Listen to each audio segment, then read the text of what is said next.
뭐라! 이 애송이가 감히 내 말이 틀렸다고 짓거려! 온 고을이 모르는 게 없다 우러르던 박 영감이 9살 배기 아이 앞에서 얼굴이 시뻘개졌습니다. 장터의 사람들이 구름처럼 몰려들어 수군거렸지요.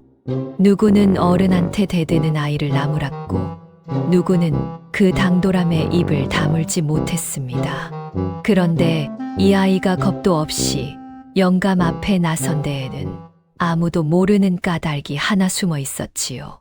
오늘도 귀한 발걸음 해주셔서 감사합니다. 다정한 응원의 댓글 한마디 남겨주세요. 그럼 지금부터 시작합니다. 옛날 옛적 충청도 진천고을에 작은 글방이 하나 있었습니다. 글방이라 부르기도 민망한 곳이었지요. 다 쓰러져 가는 초가 한 채에 마당엔 잡초가 우거지고 담은 반이나 허물어져 있었습니다. 비가 오는 날이면 지붕이 새서 성한 서책부터 품에 안고 마른 자리를 찾아 옮겨야 했지요. 바람이 세게 부는 밤이면 문풍지가 서걱서걱 울어 잠결에도 누가 우는 소리처럼 들렸습니다. 이 초라한 글방을 지키는 훈장은 덕원이라는 늙은 선비였습니다. 등이 활처럼 굽고 수염은 서리를 맞은 듯 하얗게 센 노인이었지요. 낡은 도포는 여기저기 기웠고 삿갓은 테두리가 다해져 너덜거렸습니다. 누가 보아도 그저 길에서 흔히 마주치는 가난한 떠돌이 선비였지요. 그런데 이 노인에게는 어딘가 예사롭지 않은 구석이 있었습니다. 남루한 행색과 달리 그 눈빛만은 깊은 우물처럼 형형했거든요.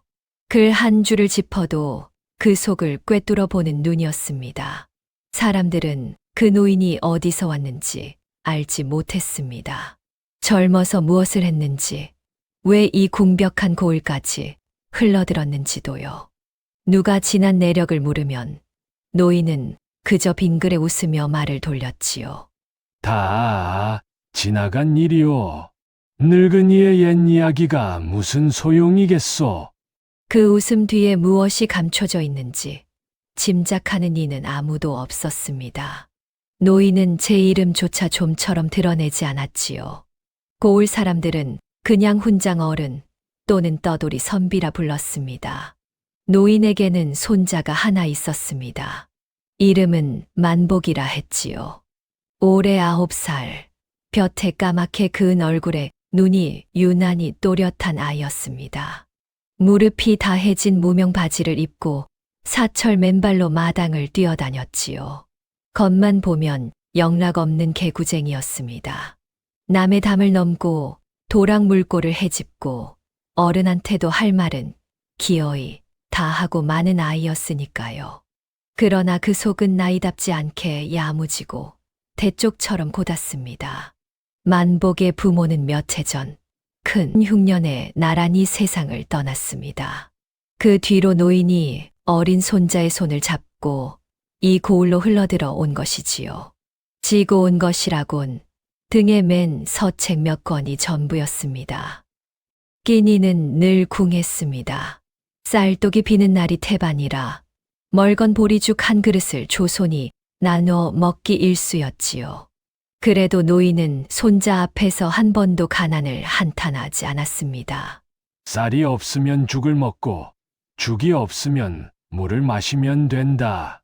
사람이 굶어도 고든 등은 굶기지 않는 게야. 그 말이 어린 만복의 가슴에 뿌리처럼 박혔지요. 가난 속에서도 노인이 놓지 않은 것이 하나 있었으니 바로 글 가르치는 일이었습니다. 쌀 대신 보리 한 뙑박을 받고도 아이들을 안 쳤고 그마저 없는 집 자식은 그냥 거두었지요. 한때는 이 초가 마루에 아이들이 옹기종기 앉아 글 읽는 소리가 담을 넘어 골목까지 퍼졌습니다. 낭낭한 그 소리를 지나던 안악들도 걸음을 멈추고 듣곤 했지요. 그때만 해도 이 글방에는 온기가 돌았습니다. 그런데 언제부턴가 그 글 읽는 소리가 뚝 끊기고 말았습니다. 아이들이 하나둘 발길을 끊더니 마침내 텅 빈 마루에 먼지만 앉게 된 것이지요. 까닭이 있었습니다. 이 고을에는 방영감이라는 사람이 있었지요. 고을에서 제일 가는 부자에 스스로 만물 박사를 자처하는 이였습니다. 기름이 자르르한 얼굴에 흰 수염을 쓰다듬으며 늘 뒷짐을 지고 장터를 누렸지요. 비단 두루마기에 옥관자를 반듯하게 붙이고요. 그 방영감이 언제부턴가 만나는 사람마다 이렇게 흘리고 다녔습니다. 저 아래 떠돌이 훈장 말일세. 그리 죄다 엉터리라 못 쓰네. 자식 버리기 딱 좋아. 만물 박사가 그리 못을 박으니 고을 인심이 우수수 돌아섰지요. 자식을 그 글방에 보내던 부모들이 슬금슬금 발길을 거뒀습니다. 그러나 노인은 손자에게만은 하루도 글을 거르지 않았습니다. 밤이 이슥하면 등잔불 하나를 사이에 두고 조손이 마주 앉았지요. 만복은 한 번 들은 것은 좀처럼 있는 법이 없는 아이였습니다. 글자를 깨친 지 얼마 되지도 않았는데 뜻을 새기는 눈이 어른을 뺨쳤지요. 하루는 노인이 곡식 돛박을 앞에 놓고 손자를 떠보았습니다. 만보가 장에서 보리를 파는데 되로 팔면 한 되에 2푼이고 말로 팔면 한 말에 18푼을 준다더구나. 어느 쪽이 남겠느냐? 만복은 눈을 대굴 굴리더니 이내 돛박을 톡톡 두드렸습니다. 한 마리 10대니까 되로 팔면 20푼이잖아요. 근데 말로 팔면 18푼이니 2푼이 미치는 거네요. 되로 파는 게 나아요. 노인의 눈이 커졌습니다. 그걸 어찌 그리 빨리 보았느냐? 말값을 크게 부르니까 많이 주는 것 같지만 열로 쪼개보면 되레 적잖아요. 큰 소리로 부른다고 큰 게 아니던데요. 노인은 한참을 소리 없이 웃었습니다. 그러곤 손자의 손을 가만히 끌어쥐었지요. 바로 그것이니라. 큰 소리가 곧 옳은 것은 아니지. 셈을 아는 자만이 그 속임을 짚어내는 게야. 만복은 그런 이야기가 글자 외우기보다 100배는 재미있었습니다.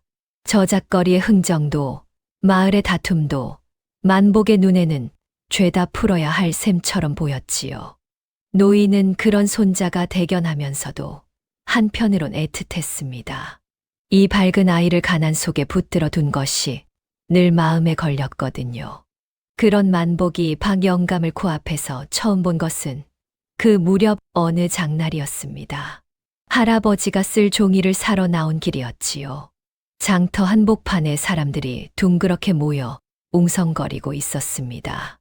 가운데에는 방영감이 뒷짐을 지고 서서 나이든 옹기장수 하나를 나무라는 중이었지요.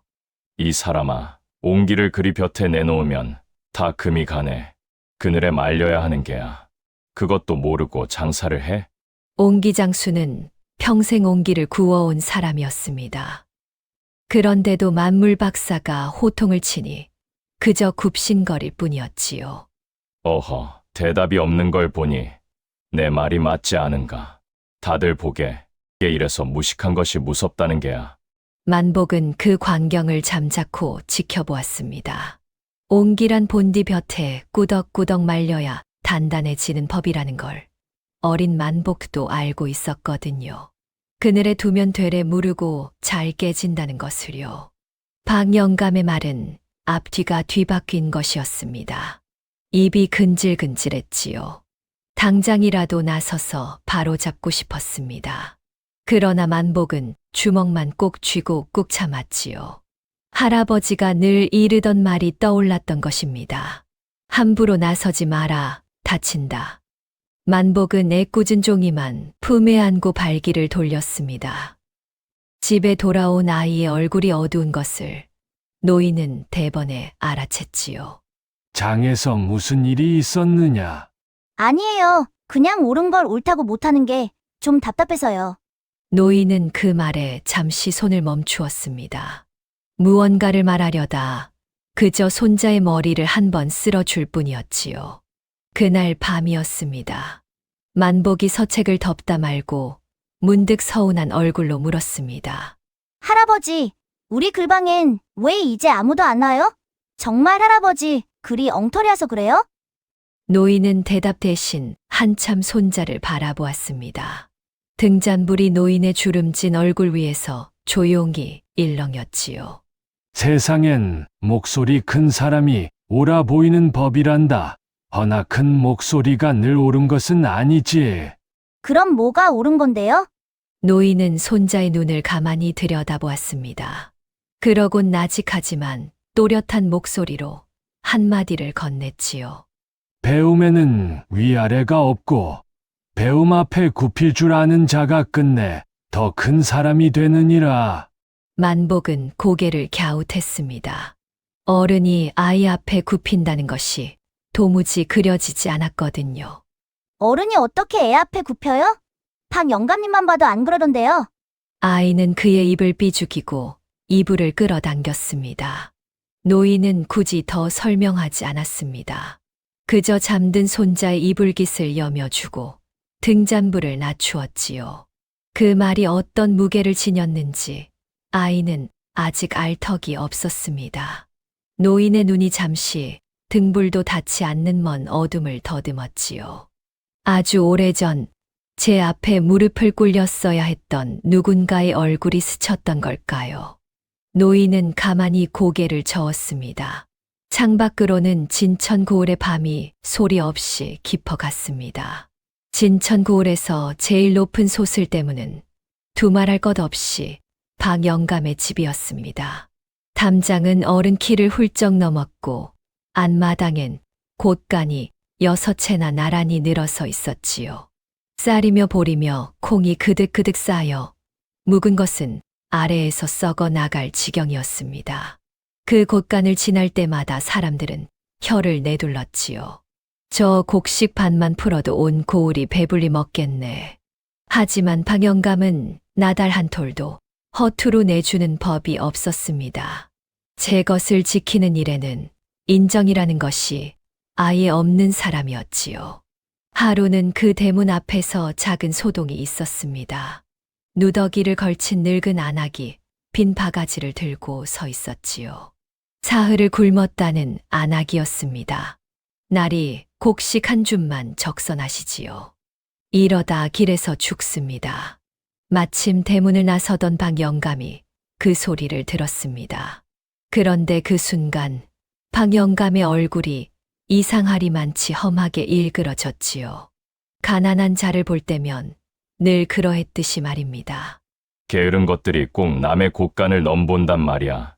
이 곳간이 어떻게 채워진 것인 줄 알고 박 영감이 벼락같이 소리쳤습니다. 나는 맨손으로 이 두 손으로 여기까지 왔다. 굶는 게 어디 남의 탓이더냐. 안악은 그 서슬의 바가지를 떨어뜨리고 종종걸음으로 달아났지요. 박 영감은 씩씩거리며 대문을 쾅 닫게 했습니다. 구경하던 사람들은 슬금슬금 자리를 피했지요. 한바탕 폭풍이 지나간 자리에 늙은 노파 하나가 낮게 중얼거렸습니다. 맨손으로 일궜다. 저 어른이 젊어선 어떤 처지였는지 아는 사람이 없지. 그 말의 곁에 있던 안악이 고개를 갸웃했습니다. 그게 무슨 소리요? 아니, 그냥 그렇다는 게지.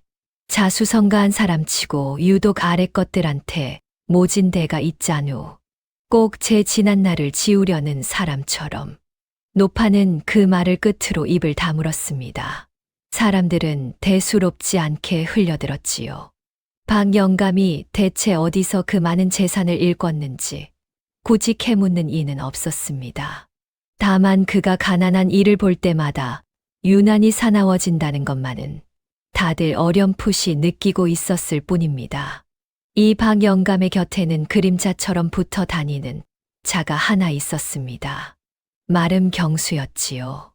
마름이란 땅 주인을 대신해 소작인들을 부리고 도지를 걷는 사람을 말합니다. 나이는 40쯤에 얼굴은 여위고 눈은 늘 약삭 빠르게 굴러다녔지요. 반드르르한 물색 저고리를 걸치고 손에는 언제나 샘판을 들고 다녔습니다. 소작인들에게는 그 샘판이 저승사자보다 무서웠지요.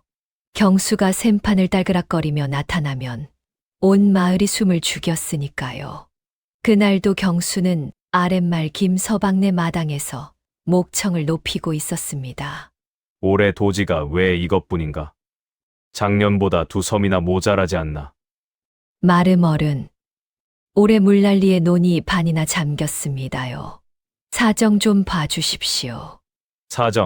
사정 봐주다 영감마님 곳간이 빈다네. 못 채우면 논을 거둘 수밖에. 김서방은 그 자리에 털썩 무릎을 꿇었습니다. 경수는 눈 하나 깜짝 않고 샘판만 딸그락거렸지요. 주인 앞에선 허리가 땅에 닿도록 굽신거리면서도 아랫사람 앞에선 이렇게 서슬이 펄은 사람이었습니다.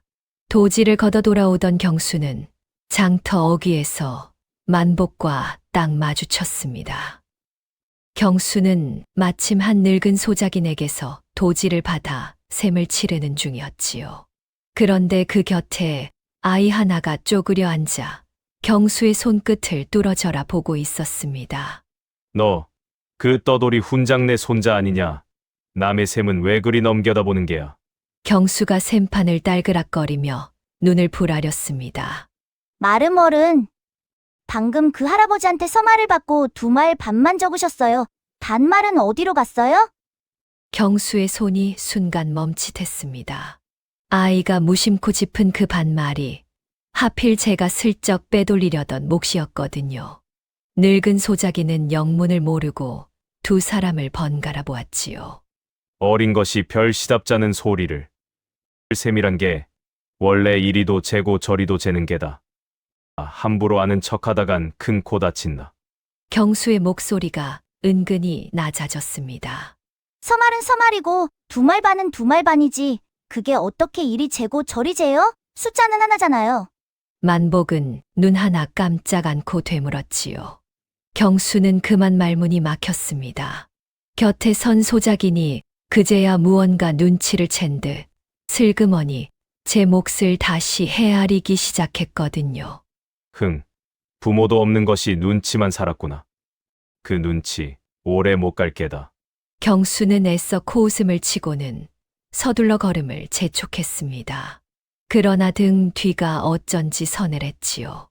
어린 것 하나가 자꾸만 마음에 걸리는 것이었습니다. 만복은 멀어지는 경수의 뒷모습을 잠시 바라보다 이내 자리를 털고 일어났습니다. 떠벌리지도 자랑하지도 않았지요. 다만 그날 본 것을 아이는 마음 한구석에 조용히 담아두었을 뿐입니다. 박 영감에게는 어쩐 일인지 건드리기만 하면 발끈하는 것이 하나 있었습니다. 바로 저 아래 떠돌이 훈장, 덕원 노인의 이야기였지요. 그날 향교 앞에서도 그랬습니다. 젊은 유생 몇이 그를 논하다 무심코 그 훈장 이야기를 꺼냈던 것입니다. 한데 저 아래 새로 온 훈장 어른은 그 구절을 좀 다르게 새기시던데요. 그 말이 떨어지기 무섭게 박 영감의 낯빛이 싹 변했습니다. 그 떠돌이 늙은이 말이냐. 어디서 굴러온지도 모를 자가 뭘 안다고. 목소리가 갑자기 사납게 곤두섰지요. 평소 거드름을 피우던 것과는 딴판이었습니다. 그런 자에게 자식을 맡기는 건 제 새끼 앞길을 망치는 짓이야. 다시는 그 늙은이 이름을 내 앞에서 꺼내지 마라. 유생들은 영문도 모른 채 움찔했습니다. 그저 만물 박사의 심기가 어지간히 상했나 보다 여겼을 뿐이지요. 왜 유독 그 노인의 이야기에만 저리 나를 세우는지는 아무도 짐작하지 못했습니다.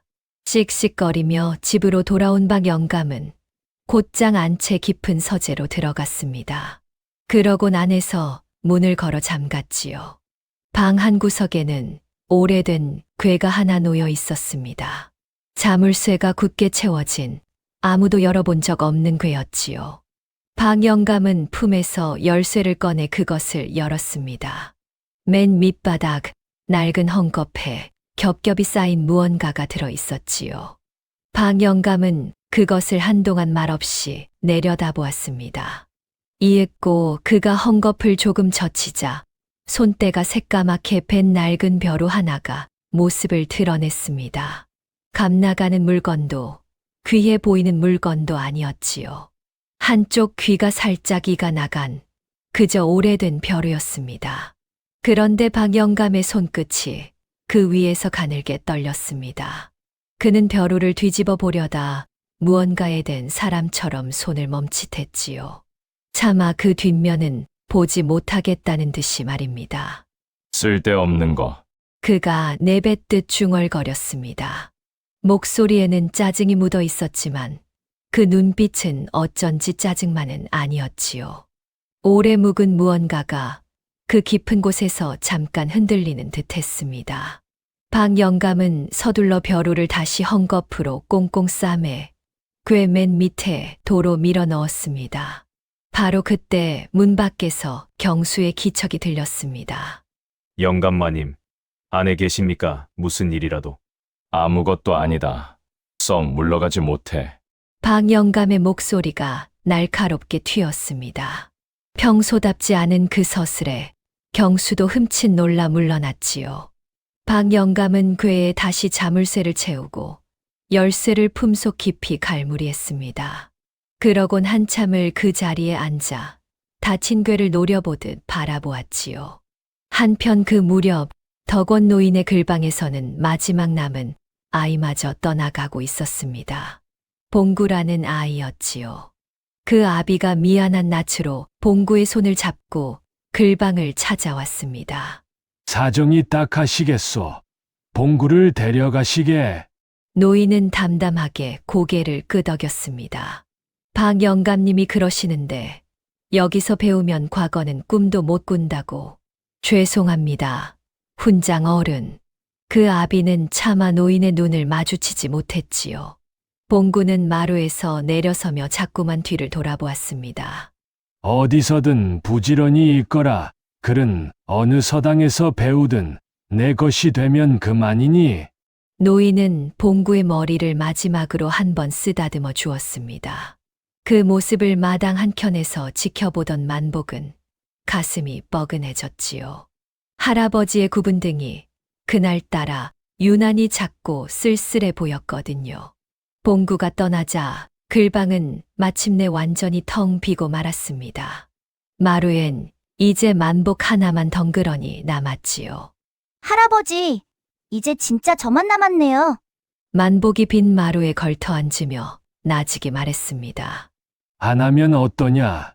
너 하나만 제대로 가르쳐도 이 늙은이는 조카다. 노인은 애써 웃어 보였습니다. 그러나 그 웃음 끝이 어쩔 수 없이 쓸쓸했지요. 만복은 아무 말 없이 할아버지 곁에 바짝 다가 앉았습니다.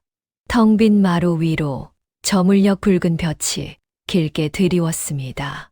그 볕 속에서 어린 만복의 눈빛만은 조금도 죽어 있지 않았지요. 할아버지의 굽은 등과 텅 빈 마루와 돌아선 아이들의 뒷모습. 그 모든 것이 만복의 어린 가슴에 차곡차곡 쌓여갔습니다. 아직은 아무 일도 일어나지 않았지요. 그러나 조용히 고인 물이 언젠가 둑을 넘듯 무언가가 서서히 차오르고 있었습니다. 그해 봄 향교 앞마당에서 조촐한 백일장이 열렸습니다. 아이 어른 할 것 없이 지은 글을 걸어놓고 그중 잘된 것을 가리는 자리였습니다. 이런 자리라면 박 영감이 빠질 리 없었지요.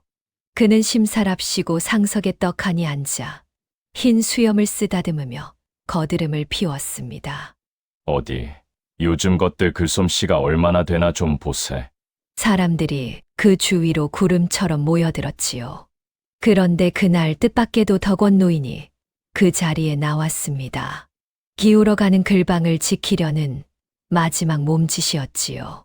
사람들 앞에서 제 글이 엉터리가 아님을 조용히 보이고 싶었던 것입니다. 노인이 마당 한켠에 자리하자 박 영감의 얼굴이 대번에 굳었습니다.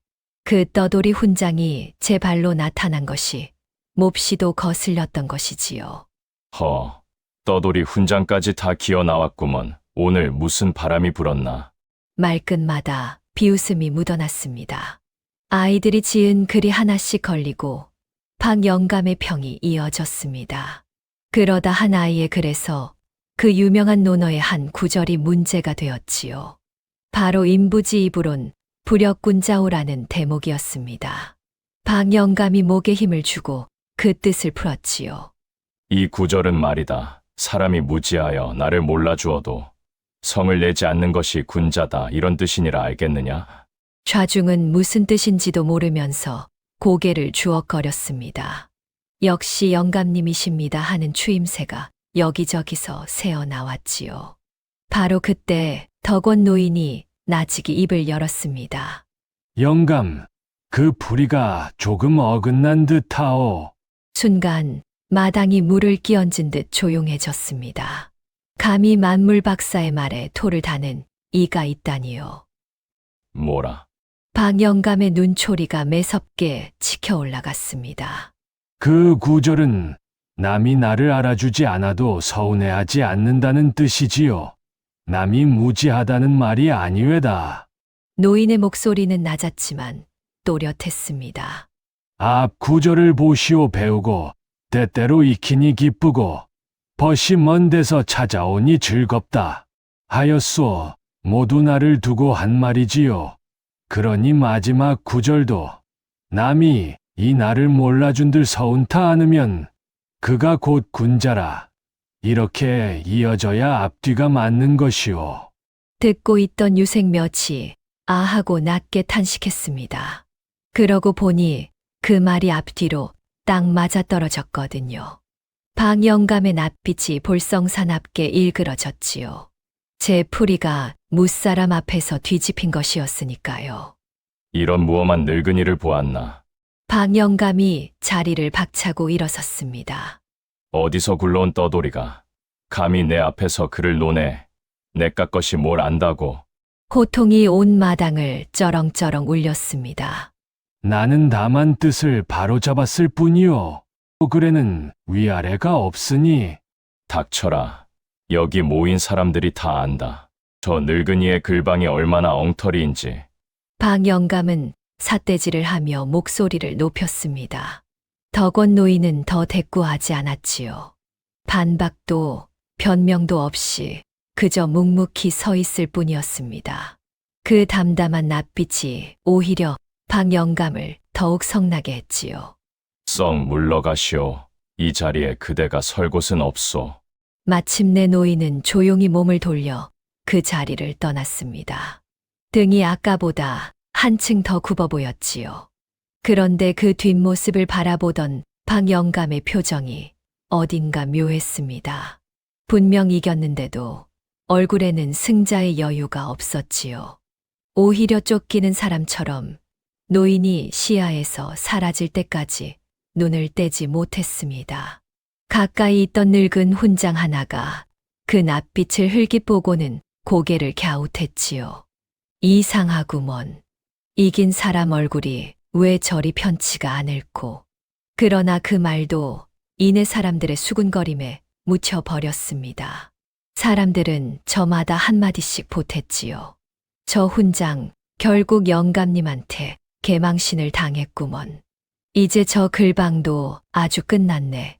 끝났어. 바로 그 자리에 만복이 있었습니다. 담벼락 뒤에 몸을 숨긴 채 아이는 그 모든 광경을 지켜보고 있었지요. 주먹을 어찌나 꽉 쥐었는지 손톱이 손바닥을 파고들어 벌겋게 자국이 났습니다. 할아버지가 옳았습니다. 누가 들어도 할아버지의 풀이가 앞뒤에 맞았지요. 그런데도 목소리 큰 사람 하나에게 밀려 굽은 등으로 돌아서야 했습니다. 한마디 대꾸조차 못하고 말입니다. 만복의 눈에 뜨거운 것이 차올랐습니다. 할아버지는 하나도 안 틀렸는데. 아이는 이를 악물었지요. 그날 밤 만복은 좀처럼 잠을 이루지 못했습니다. 할아버지는 아무 일 없었다는 듯 등잔불 아래에 조용히 글을 읽고 있었지요. 그 담담한 뒷모습이 만복은 더 아팠습니다. 분한 티 한 번 내지 않는 그 등이 오히려 더 서러웠거든요. 만복은 이불 속에서 오래도록 뒤척였습니다. 할아버지를 위해 무엇이든 해야 한다는 생각이 어린 가슴을 가득 메웠지요. 이튿날은 마침 장날이었습니다. 박 영감은 어제의 승리에 잔뜩 기분이 올라 있었지요. 뒷짐을 지고 장터를 누비며 여느 때보다 목청을 높였습니다. 마침 곡식도가 앞에 사람들이 모여 쌀값을 두고 옥신각신하고 있었지요. 누군가 셈이 헷갈린 모양이었습니다. 박 영감이 그 틈을 놓칠 리 없었지요. 이 사람들아, 그 셈도 못하나 내 시원하게 일러줌세. 그가 손가락을 꼽아가며 큰 소리로 셈을 늘어놓았습니다. 쌀 한 섬에 20양이라 치자. 그럼 7섬이면 얼마냐? 130양이 아닌가 쉬운 것을. 사람들은 또 습관처럼 고개를 끄덕이려 했지요. 바로 그 순간이었습니다. 사람들 틈에서 또랑또랑한 목소리 하나가 튀어나왔습니다. 아니에요. 영감님 100만 양이에요. 모두의 시선이 소리난 쪽으로 확 쏠렸지요. 9살 만복이 사람들 사이에 당당히 서 있었습니다. 어제 할아버지가 당한 일을 떠올리자 도무지 입을 다물고 있을 수가 없었던 것이지요. 한 섬에 20양이면 27을 곱해야죠. 27이면 100만인거려 영감님은 10양을 빠뜨리셨어요. 장터가 순간 얼어붙었습니다. 박 영감의 얼굴이 대번에 굳었지요. 누군가 조심스레 손가락을 꼽아 셈을 해보았습니다. 진짜네. 140이 맞구먼. 그 한마디가 신호였습니다. 사람들 사이에서 웃음이 물결처럼 번지기 시작했지요. 아이고, 만물 박사님이 9살짜리한테 셈을 지셨네. 어제는 그리 큰 소리를 치시더니 여기저기서 킥킥대는 소리가 새어 나왔습니다. 박 영감의 흰 수염이 부들부들 떨렸지요. 바로 그 순간 그 유명한 호통이 온 장터를 뒤흔들었습니다. 뭐라? 이 코올리개가 감히 내 말이 틀렸다고 짓거려. 그러나 이미 셈은 만천하에 드러난 뒤였습니다. 호통을 치면 칠수록 사람들의 웃음은 더 커졌지요. 이놈이 어디서 배운 버르장머리냐? 어른한테 대들면 못 쓴다는 것도 모르느냐? 틀린 걸 틀렸다고 하는 게 대드는 거예요? 만복이 눈 하나 깜짝 않고 되물었습니다. 그 말에 박 영감은 그만 말문이 턱 막혔지요. 구경꾼들의 웃음소리가 마침내 온 장터를 뒤덮었습니다. 박 영감은 씩씩거리며 자리를 떴습니다. 등 뒤로 웃음소리가 끈질기게 따라붙었지요. 그날 장터의 일은 삽시간에 온 고을로 퍼져나갔습니다. 그 떠돌이 훈장내 손자가 만물 박사의 코를 납작하게 만들었다더라. 이야기는 입에서 입으로 옮겨 다니며 살이 붙었지요. 그 광경을 마름 경수도 멀찍이서 지켜보고 있었습니다. 그는 서둘러 박 영감의 뒤를 쫓아 집으로 들었지요. 아니나 다를까 박 영감은 애꿎은 서한을 내리치며 씩씩거리고 있었습니다. 그 늙은이의 손자라. 이거지 어린 것이 감히 나를. 영감마님, 고정하십시오. 한낱 코올리게 아닙니까? 코올리게.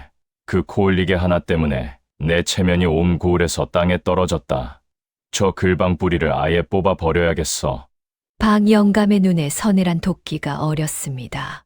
경수는 그 눈빛을 보고 속으로 회심의 미소를 지었지요.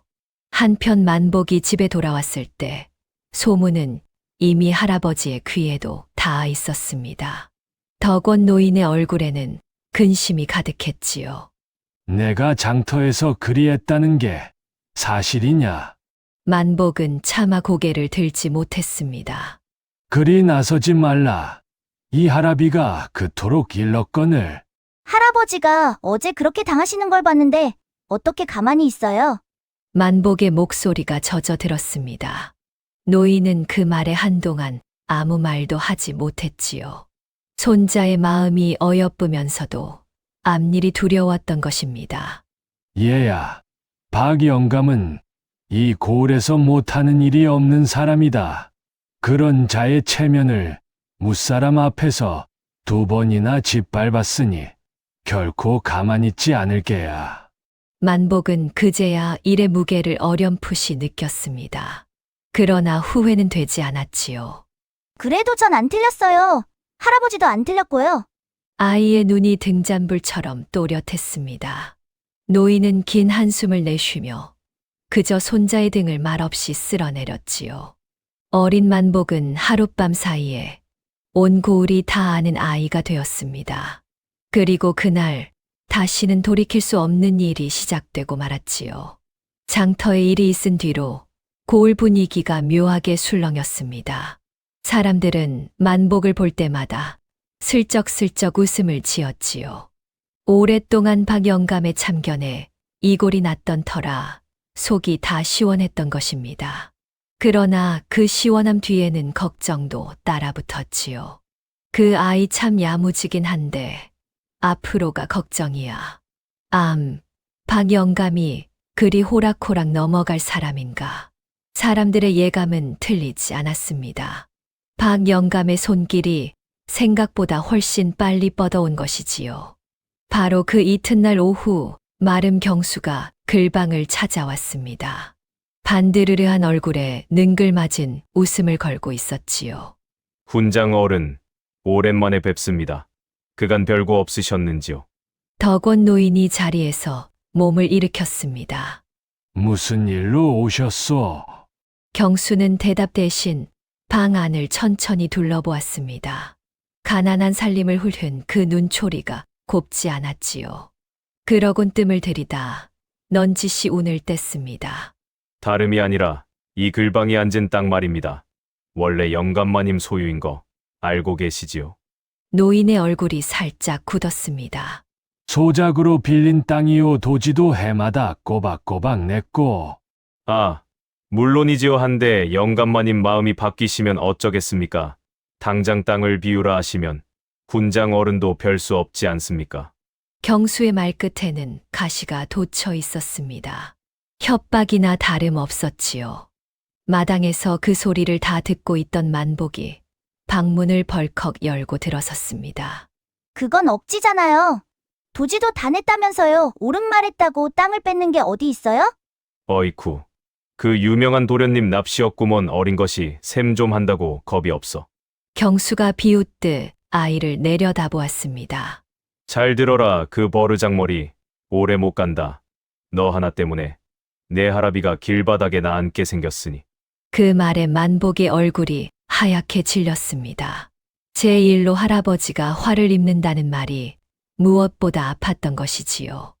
마름 양반. 덕원 노인이 조용히 그러나 서리빨처럼 단호하게 입을 열었습니다. 할 말이 그것뿐이면 이만 돌아가시오. 그 서슬에 경수도 흠칫했습니다. 한낱 떠돌이 늙은이라 얕봤는데 그 눈빛이 예사롭지 않았거든요. 어쩐지 함부로 대할 수 없는 기품이 남루한 도포 안에 서려 있었습니다. 긍 좋게 말할 때 알아들으시지. 곧 다시 오겠습니다. 그때는 빈손이 아닐 겁니다. 경수는 헛기침을 하며 물러갔지요. 경수가 뿌리고 간 말은 삽시간에 온 고을로 번졌습니다. 우물가에서 사랑방에서 사람들은 저마다 편을 갈라 갑론을박을 벌였지요. 그 아이가 잘못했지. 아무리 옳아도 어른한테 그러면 못 써. 한 노인이 혀를 찼습니다. 무슨 소리요? 틀린 걸 틀렸다 한 게 뭐가 잘못이오? 여태 그 영감 등살에 다들 벙어리로 산 게 잘한 거요? 젊은 안악이 발끈했지요. 그래도 계란으로 바위 치기 아니오. 애먼 늙은 훈장만 길에 나앉게 생겼구먼. 사람들의 마음은 그렇게 두 갈래로 갈렸습니다. 그날 저녁 고을에서 나이 지긋한 김 노인이 지팡이를 짚고 글방을 찾아왔습니다. 덕원과 그래도 말을 나누는 몇 안 되는 이였지요. 어인걸음이시오. 훈장, 내 오지랖인 줄 알지만 그냥 두고 볼 수가 없어 왔소. 김 노인이 툇마루에 걸터 앉으며 긴 한숨을 내쉬었습니다. 박영감 성정을 뻔히 알잖소. 이대로 가면 글방이고 뭐고 다 일소. 손자까지 다칠지 몰라요. 그래서 어찌하란 말이오? 내일이라도 박영감을 찾아가시오. 술 한 병 들고 가서 지난 일은 다 늙은이가 주제 넘었다 하고 고개를 한번 숙이시오. 그 어른, 제 앞에서 굽히는 사람한텐 또 너그러운 법이니. 노인은 한동안 말없이 등잔불만 바라보았습니다. 방문 밖에서는 만복이 숨을 죽인 채 그 말을 다 듣고 있었지요. 이윽고 덕원이 조용히 입을 열었습니다. 김공, 이 늙은이가 굶는 것이 두려워 고개를 숙이라면 100번이라도 숙이겠소. 목숨이 아까워 그런다면 또 못할 것도 없지. 허나 틀린 것을 옳다 하고 옳은 것을 그르다 빌라 하면 그건 내가 여태 손자에게 가르친 모든 것을 제 손으로 지우는 일이오. 그 말에 김 노인은 그만 입을 다물었습니다. 남루한 늙은이의 입에서 나온 그 말이 이상하게도 묵직했거든요. 아이에게 곧게 서라 가르쳐 놓고 정작 이 할아비가 굶는 꼴을 어찌 보이겠소. 덕원의 목소리는 낮았지만 흔들림이 없었습니다. 김 노인은 한참을 앉아 있다 무겁게 몸을 일으켰지요. 내 말이 부질없었소이다. 군장 뜻이 정 그러하다면 나도 더는 말리지 않겠소. 부디 몸 조심하시오. 지팡이 소리가 마당을 지나 멀어졌습니다. 방문 밖 만복의 두 눈에는 어느새 눈물이 그렁그렁 맺혀 있었지요. 할아버지가 왜 저리 사는지 그 밤 만복은 조금 알 것도 같았습니다. 그날 밤 등잔불 아래서 만복이 문득 물었습니다. 할아버지는 젊었을 때 어떤 분이셨어요? 할아버지 글은 저 영감님보다 100배는 깊은데 왜 이렇게 숨어 사시나 해서요. 노인의 손이 잠깐 멈칫했습니다. 한동안 등잔불만 조용히 흔들렸지요. 사람이 한창 때 이름을 얻으면 그 이름이 되레 독이 되기도 한단다.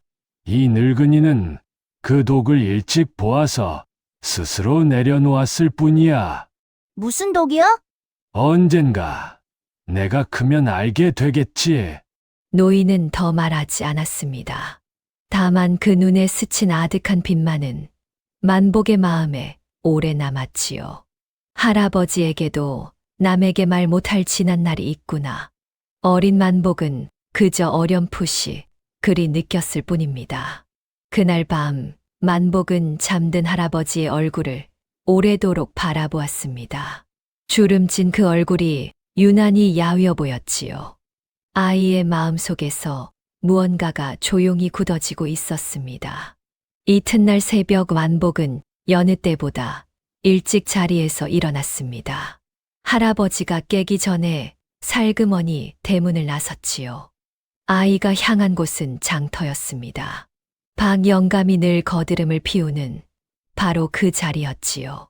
만복은 담벼락 뒤에 몸을 숨긴 채 가만히 그 광경을 지켜보았습니다. 언제 어디서 영감님이 무슨 큰 소리를 치는지 그 모습을 하나도 놓치지 않고 두 눈에 낱낱이 담아두었지요. 그날부터 만복은 틈만 나면 장터에 나가 박 영감을 지켜보았습니다. 그러던 어느 날 만복은 옛 글벗 봉구를 다시 만났습니다. 봉구야, 너 나 좀 도와줄 수 있어? 그냥 내가 부르면 사람 많은 데로 같이 와 주기만 하면 돼. 봉구는 영문도 모른 채 고개를 끄덕였지요. 만복은 그렇게 하나둘 흩어졌던 옛 글벗들을 조용히 다시 불러 모았습니다. 아이들은 무슨 일인지도 모르면서 그저 만복을 믿고 따랐지요. 그 무렵부터 만복은 밤마다 등잔불 아래 오래도록 앉아 있었습니다. 할아버지가 물려준 낡은 서책들을 한 장 한 장 곱씹어 읽었지요. 할아버지가 물으면 만복은 그저 씩 웃으며 이렇게만 답했지요. 그냥 더 잘 알고 싶어서요. 노인은 손자가 부쩍 글에 매달리는 것이 대견하면서도 어딘가 마음이 놓이지 않았습니다. 아이의 눈빛이 그저 배움을 향한 것만은 아닌 듯 했거든요. 만보가 남을 이기려고만 글을 익히면 못 쓴다. 글은 나를 다스리는데 먼저 쓰는 것이야. 알아요, 할아버지. 만복은 고개를 끄덕였습니다. 그러나 지금은 할아버지를 지키는 일이 먼저였지요. 아이는 속으로만 그렇게 되뇌며 다시 서책으로 눈을 떨구었습니다. 무엇을 하려는지 만복은 누구에게도 미리 말하지 않았습니다. 할아버지에게도 봉구에게도요. 다만 아이의 눈빛만은 그 어느 때보다 또렷하고 단단했지요. 힘으로도 돈으로도 권세로도 저 영감을 당할 수 없다는 걸 만복은 알고 있었습니다. 그러나 아이에게는 할아버지가 물려준 단 하나가 있었지요. 바로 세상의 이치를 꿰뚫어보는 맑은 눈이었습니다. 저 영감은 늘 아는 척을 하지만 아는 척을 하는 사람일수록 스스로 발을 헛디디는 법이지요. 만복은 그것을 조용히 기다리기로 했습니다. 그날 밤은 유난히 별이 밝았지요. 방 안이 답답했던지 노인은 손자를 데리고 마당에 멍석을 폈습니다. 하늘 아래가 곧 서당이니라. 이런 밤엔 별이 다 스승이지. 멀건 죽 한 그릇으로 저녁을 때웠어도 이런 밤이면 마음만은 넉넉했지요. 두 사람은 나란히 누워 한참을 밤하늘만 올려다보았습니다. 풀벌레 소리가 마당 가득 내려앉았지요. 할아버지, 배 안 고파요? 아까 죽도 얼마 못 드셨잖아요. 이 늙은이는 별만 봐도 배가 부르다. 너는 어떠냐? 저도요. 할아버지랑 이러고 있으면 하나도 안 고파요. 만복이 배시시 웃었습니다. 가진 것 하나 없어도 이 마당엔 늘 이상한 넉넉함이 감돌았지요. 노인은 그런 손자가 대견하고도 애틋해 한참을 말없이 바라보았습니다. 만보가 오늘은 이 구절을 새겨보자. 삼인행 필요하사언이라 하였다. 그게 무슨 뜻이에요? 세 사람이 길을 함께 가면 그 중에 반드시 내 스승이 될 만한 이가 있다는 말이니라. 만복이 고개를 갸웃했습니다. 세 사람 중에요? 그럼 못난 사람한테도 배울 게 있다는 거예요? 그렇지. 잘하는 일을 보면 본받고 못하는 일을 보면 나는 저러지 말아야지 하고 깨치니 둘 다 스승인 셈이야. 만복은 그 말을 곰곰이 곱씹었습니다. 그럼 저 같은 어린애도 누군가의 스승이 될 수 있어요? 나이가 스승을 정하는 것이 아니란다. 배울 것이 있느냐 없느냐 그것뿐이지. 흰머리 성성한 노인이 3살 아이한테 배우는 일도 세상엔 얼마든지 있는 게야. 노인의 목소리가 밤 공기처럼 잔잔했습니다. 어른이 아이에게 배운다는 말이 만복은 여전히 잘 그려지지 않았지요. 그러나 어쩐지 그 말이 가슴 한구석을 환하게 밝히는 것 같았습니다. 무슨 일이 있어도 할아버지가 옳다는 거 저는 끝까지 안 잊을게요. 노인은 대답 대신 손을 뻗어 손자의 머리를 가만히 쓸어 주었습니다. 그 손이 조금 떨렸던 것도 같았지요. 별빛 아래 늙은이와 어린아이의 그림자가 다정히 포개졌습니다. 이 밤의 온기가 훗날 만복을 지탱하는 가장 큰 힘이 될 것이었지요. 이튿날 새벽이었습니다. 만복은 할아버지가 서책을 펴는 모습을 곁에서 지켜보고 있었습니다. 손때가 새까맣게 벤 아주 낡고 오래된 서책이었지요. 여백 한쪽에 할아버지 글씨가 아닌 낯선 글씨로 깨알같이 적힌 주석이 있었거든요. 어린 손으로 눌러 쓴 듯 서툴지만 야무진 필체였습니다. 할아버지, 이 글씨는 누가 쓴 거예요? 할아버지 것도 아니고 제 것도 아닌데. 노인의 손이 잠깐 멈칫했습니다. 아주 오래전 내게 글을 배우던 아이가 적어둔 것이다. 할아버지한테 글을 배운 아이요? 어떤 아이였는데요? 영민하기가 이를 데 없는 아이였지. 하나를 가르치면 열을 아는. 헌데 그만 배움보다 이름을 탐하고 말았어. 노인은 말끝을 흐렸습니다. 그 눈에 아득한 그늘이 스쳤지요. 만복은 더 캐묻지 못했습니다. 다만 그 서툰 주석 글씨가 어쩐지 낯설지만은 않다는 생각이 잠깐 머리를 스쳤을 뿐입니다. 아이는 손끝으로 그 글씨를 가만히 따라 그어보았습니다. 어린 손으로 힘주어 눌러 쓴 획이 종이 위에 깊은 자국으로 남아 있었지요. 글씨 임자가 얼마나 열심이었는지 그 자국만 봐도 알 것 같았습니다. 이 아이는 참 열심히 배웠나 봐요. 글씨에 힘이 잔뜩 들어가 있어요. 노인은 그 말에 잠시 눈을 감았습니다. 그래, 그 아이만큼 열심히던 제자도 드물었지. 그래서 더 안타까운 게야. 그 목소리에 묻어난 회한을 어린 만복은 미처 읽어내지 못했습니다. 노인은 이내 서책을 덮으며 조용히 한마디를 보탰습니다. 글이란 많이 아는 것이 자랑이 아니라 모르는 것을 아는 것이 자랑이니라. 그걸 잊은 자는 아무리 높이 올라도 끝내 넘어지는 게야. 그때는 그것이 그저 할아버지의 가르침인 줄로만 알았지요. 그 말이 누구를 두고 한 것인지 아이는 짐작조차 하지 못했습니다. 아침 해가 초가 마루를 붉게 물들이고 있었습니다. 그 무렵 진천 고을에는 첫서리가 내렸습니다. 가뜩이나 궁한 살림에 겨울은 늘 큰 걱정이었지요. 어느 깊은 밤 만복은 오줌이 마려워 문득 잠에서 깼습니다. 그런데 방 한켠에 아직 등잔불이 켜져 있는 게 아니겠어요. 할아버지가 굽은 등을 웅크린 채 무언가를 하고 있었습니다. 가만 보니 낡은 서책 한 권을 정성껏 베껴 쓰고 있었지요. 장에 내다 팔 필사본이었습니다. 노인의 손은 추위에 곱아 붓을 쥔 손가락이 발갛게 얼어 있었습니다. 그런데도 한 글자 한 글자 흐트러짐 없이 또박또박 눌러 쓰고 있었지요. 이따금 마른 기침이 새어나왔지만 노인은 손을 멈추지 않았습니다. 만복은 그 광경을 이불 속에서 가만히 지켜보았습니다. 할아버지가 왜 저 귀한 서책을 파는지 아이는 대번에 알았지요. 며칠 전 만복이 무심코 집신이 다 해졌다고 흘린 말 때문이었습니다. 손자 집신 한 켤레 값을 마련하려 밤을 새워 제 살 같은 책을 베끼고 있는 것이었지요. 만복은 목이 메어 차마 아는 척을 하지 못했습니다. 그저 자는 척 이불깃을 꼭 그려쥐었을 뿐이지요. 뜨거운 것이 자꾸만 눈가로 차올랐습니다. 저 굽은 등을, 저 언 손을 반드시 지켜내야 한다. 그 마음이 어린 가슴 속에서 바위처럼 단단하게 굳어졌습니다. 이튿날 아침 노인은 아무 일 없었다는 듯이 집신 한 켤레를 만복 앞에 내밀었지요.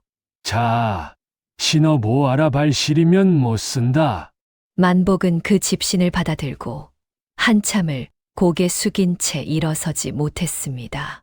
그 무렵박 영감은 자기 재산을 뽐내려고 새 곳간 하나를 크게 지어 올렸습니다. 그러곤 곳간 문 위에 큼직한 현판을 내걸었지요. 거기엔 적선이라는 두 글자가 위풍당당하게 새겨져 있었습니다. 적선이란 착한 일을 쌓는다는 뜻이지요. 박 영감은 그 앞에 사람들을 불러 모아놓고 목청을 한껏 높였습니다. 적선지가 필요여경이라 하였느니라. 착한 일을 쌓는 집안에는 반드시 경사가 넘친다는 뜻이지. 나 박아무개가 이리 적선을 하며 사니 이 집안이 이토록 번창하는 게 알겠느냐.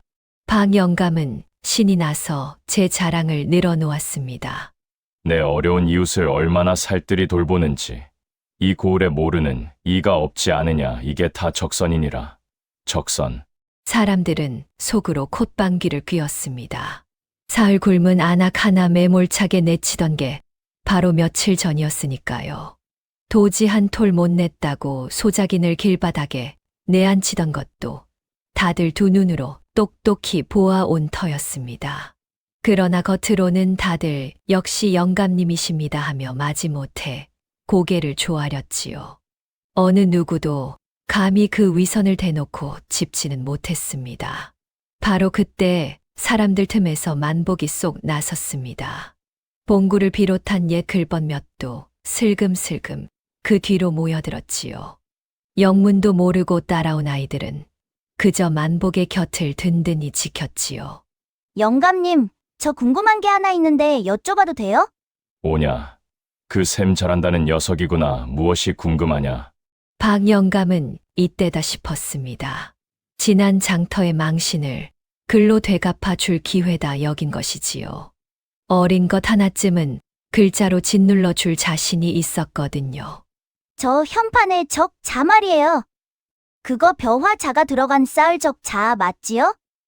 그렇지 벼화에 꾸짖을 책을 붙여 쌓을 적이라 곡식을 쌓는다는 뜻이니 딱 맞는 글자 아니냐. 만복은 고개를 끄덕이는 척하다 천진한 얼굴로 되물었습니다. 그런데요. 영감님 저 곡간에 쌓인 곡식은 다 어디서 온 거예요? 그야 내가 거둔 것이지 내 땅에서 난 곡식이니라. 근데 사람들이 그러던데요. 저건 다 소작 주고 도지로 받은 거라고요. 그럼 벼를 쌓은 게 아니라 남의 원망을 쌓은 셈이잖아요. 만복의 목소리가 맑게 울렸습니다. 착한 일을 쌓는 적선이 아니라 원망을 쌓는 적원 아니에요? 순간 장터가 술렁였습니다. 적선이 아니라 적원이라니. 쌓을 적자는 그대로인데 착할 선 자리에 원망 원자를 갈아 끼운 것이었지요. 글자 하나 바꿨을 뿐인데 박영감의 곳간이 통째로 뒤집혀 버린 셈이었습니다. 푸흡. 누군가 끝내 웃음을 참지 못하고 터뜨렸습니다. 그러자 여기저기서 웃음이 본물처럼 번져나갔지요. 말이 딱 맞네. 저 곡식이 다 우리 소작인들 피땀인데. 적선은 무슨 적선. 적원 곳간이 딱이구먼. 사람들의 웃음소리가 곳간 앞마당을 가득 메웠습니다. 박영감은 쥐구멍이라도 찾는 듯 눈길을 어디 둘 줄 몰랐지요. 이놈이 또 감히 어디서. 전 그냥 글자 뜻을 여쭤본 건데요. 벼화자라고 영감님이 직접 가르쳐 주셨잖아요. 만복은 눈을 동그랗게 뜨고 시치미를 뗐습니다. 제가 가르쳐준 글자로 제가 당한 꼴이 되었으니 박영감은 벌린 입을 다물지도 못했지요. 아이들이 신이 나서 손뼉을 치며 외쳤습니다. 적원, 적원. 박영감은 소매자락을 획내치며 당장 저 현판을 떼어내라. 악을 썼습니다. 그 모습에 사람들은 배를 잡고 더 크게 웃었지요. 그날 적원 곳간 이야기는 온 고을이 두고두고 곱씹는 우스갯거리가 되었습니다. 그 일이 있고부터 고을 사람들의 눈빛이 조금씩 달라졌습니다. 그동안 박영감의 서슬에 눌려 벙어리로 지내던 이들이었지요. 그런데 9살 아이 하나가 겁도 없이 그 위선을 콕콕 짚어내니 속이 시원했던 것입니다. 봉구를 데려갔던 그 아비도 지나는 길에 슬쩍 만복을 불러 세웠습니다. 얘야, 내 할아버지 글방 아직 문 닫은 건 아니지? 네, 아직 열려 있어요. 할아버지는 늘 그 자리에 계세요. 그 아비는 무언가 생각에 잠긴 얼굴로 고개를 끄덕이며 돌아섰지요. 꺼져 가던 불씨에 아주 작은 바람이 불기 시작한 것이었습니다. 그러나 만복은 조금도 우쭐대지 않았습니다. 집으로 돌아가는 길, 아이의 얼굴은 오히려 차분하게 가라앉아 있었지요. 이렇게 몰아붙일수록 저 영감의 앙심도 그만큼 깊어지리라는 걸 알았거든요. 웃음 뒤에 다가올 그림자를 어린 만복은 어렴풋이 느끼고 있었습니다. 그럼에도 아이는 걸음을 멈추지 않았지요. 저 구분등의 할아버지를 지킬 수만 있다면 그깟 그림자쯤은 얼마든지 감당할 참이었으니까요. 집에 돌아오니 적원 곳간 이야기는 벌써 할아버지 귀에도 닿아 있었습니다.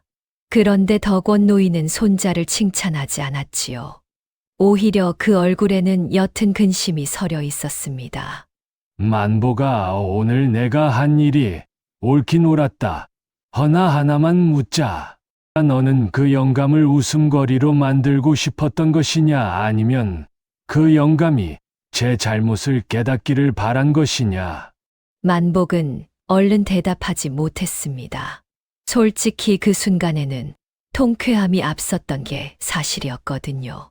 사람을 무사람 앞에서 짓밟으면 그 사람은 뉘우치기는커녕 더 독해지는 법이란다. 부끄러움이 깨달음으로 가지 못하고 앙심으로 굳어버리지. 노인의 목소리는 나무람이라기보다 차라리 걱정에 가까웠습니다. 그럼 어떻게 해야 해요? 가만두면 할아버지만 계속 당하시잖아요. 바로 잡되 그 사람이 스스로 고개를 숙일 자리는 남겨두어야 한다. 끝까지 몰아붙여 도망갈 길마저 막으면 그건 이기는 게 아니라 원수를 만드는 게야. 만복은 그 말을 오래도록 곱씹었습니다. 그저 영감을 이기는 것이 전부가 아니라는 걸 그제야 어렴풋이 알 것 같았지요. 어렵네요. 옳은 걸 옳다고 하면서도 그 사람 자리는 남겨두라니. 노인은 손자의 어깨를 가만히 두드려 주었습니다. 그 말이 만복의 가슴 깊이 씨앗처럼 내려앉았지요. 훗날 이 가르침이 어떤 열매를 맺을지는 그때는 아무도 알지 못했습니다. 적원 곳간 일로 톡톡히 망신을 당한 박 영감은 좀처럼 분이 풀리지 않았습니다. 어린 것 하나에게 2번이나 코가 납작해졌으니 그럴 만도 했지요. 그는 이 판을 단번에 뒤집을 방법을 궁리했습니다. 그러다 무릎을 탁 쳤지요. 셈이야 그 녀석이 빠르다 쳐도 글만큼은 제가 한 수 위라 여겼거든요. 그래, 글로 붙어보면 될 것을 아무리 영악해도 9살배기가 경서를 얼마나 알겠느냐. 박 영감은 아예 사람들 앞에서 판을 크게 벌이기로 했습니다. 며칠 뒤 향교 앞마당에 방이 나붙었습니다. 박 영감이 그 떠돌이 훈장내 손자와 글겨루기를 하겠다는 것이었지요. 온 고을이 들썩였습니다. 만물 박사와 9살 신동의 대결이라니 이런 구경거리가 또 없었으니까요. 드디어 그날이 되자 향교 마당은 사람들로 발 디딜 틈이 없었습니다. 박 영감은 비단 두루마기를 새로 빼입고 상석에 거만하게 앉았지요. 그 맞은편에 무명 옷차림의 만복이 조그맣게 서 있었습니다. 박 영감이 먼저 목청을 높였습니다. 자, 규칙은 이렇다. 서로 경서의 구절을 하나씩 내어 그 뜻을 풀되 뜻을 그르치는 쪽이 지는 게 어떠냐. 그 정도는 알아듣겠지. 네, 좋아요. 그런데 그냥 겨루기만 하면 심심하잖아요. 우리 내기를 걸어요. 만복의 당돌한 말에 사람들이 술렁였습니다. 허, 내기? 좋다. 무엇을 걸겠느냐. 영감님이 지시면 앞으로 다시는 우리 할아버지 글방을 두고 엉터리라 험담하지 않기로 해요. 온 고을 앞에서 약속하시는 거예요. 만복의 목소리가 맑고 또렷하게 울렸습니다. 대신 제가 지면 제가 영감님 앞에 무릎 꿇고 영감님을 스승으로 모실게요. 글방도 조용히 접고요. 좌중이 크게 술렁였습니다. 아이가 제 모든 것을 건 것이었으니까요.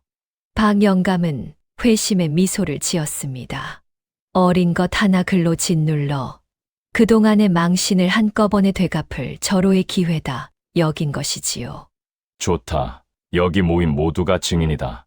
먼저 만복이 구절을 내기로 했습니다. 아이는 미리 준비해 온 여러 구절 가운데 짐짓 아무렇게나 고르는 척 하나를 내밀었지요. 그럼 이 구절을 풀어주세요. 배우고 익히니 기쁘다. 벗이 찾아오니 즐겁다. 다들 하시는 그 논어 구절 말이에요.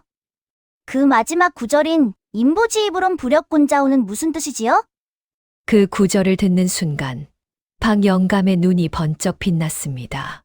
바로 얼마 전 향교 100일장에서 저 떠돌이 훈장이 감히 제 풀이를 걸고 넘어졌던 그 구절이었거든요. 하필 그 구절이라 오냐. 잘 걸렸다. 박 영감은 속으로 쾌재를 불렀습니다. 그는 목에 잔뜩 힘을 주고 뜻을 풀기 시작했습니다.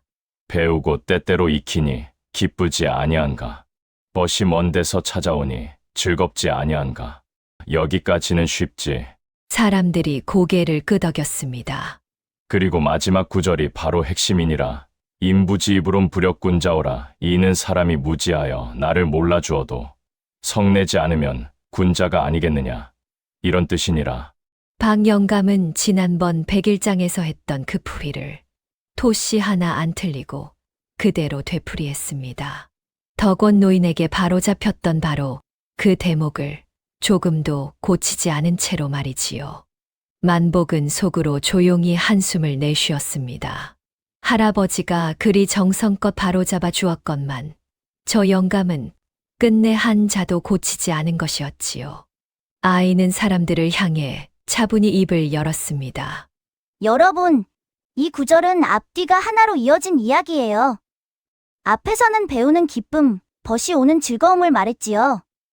다 나 자신을 두고 한 말이에요. 만복의 목소리가 마당 구석구석까지 또렷이 퍼졌습니다. 그러니 마지막도 똑같이 나를 두고 이어져야 맞아요.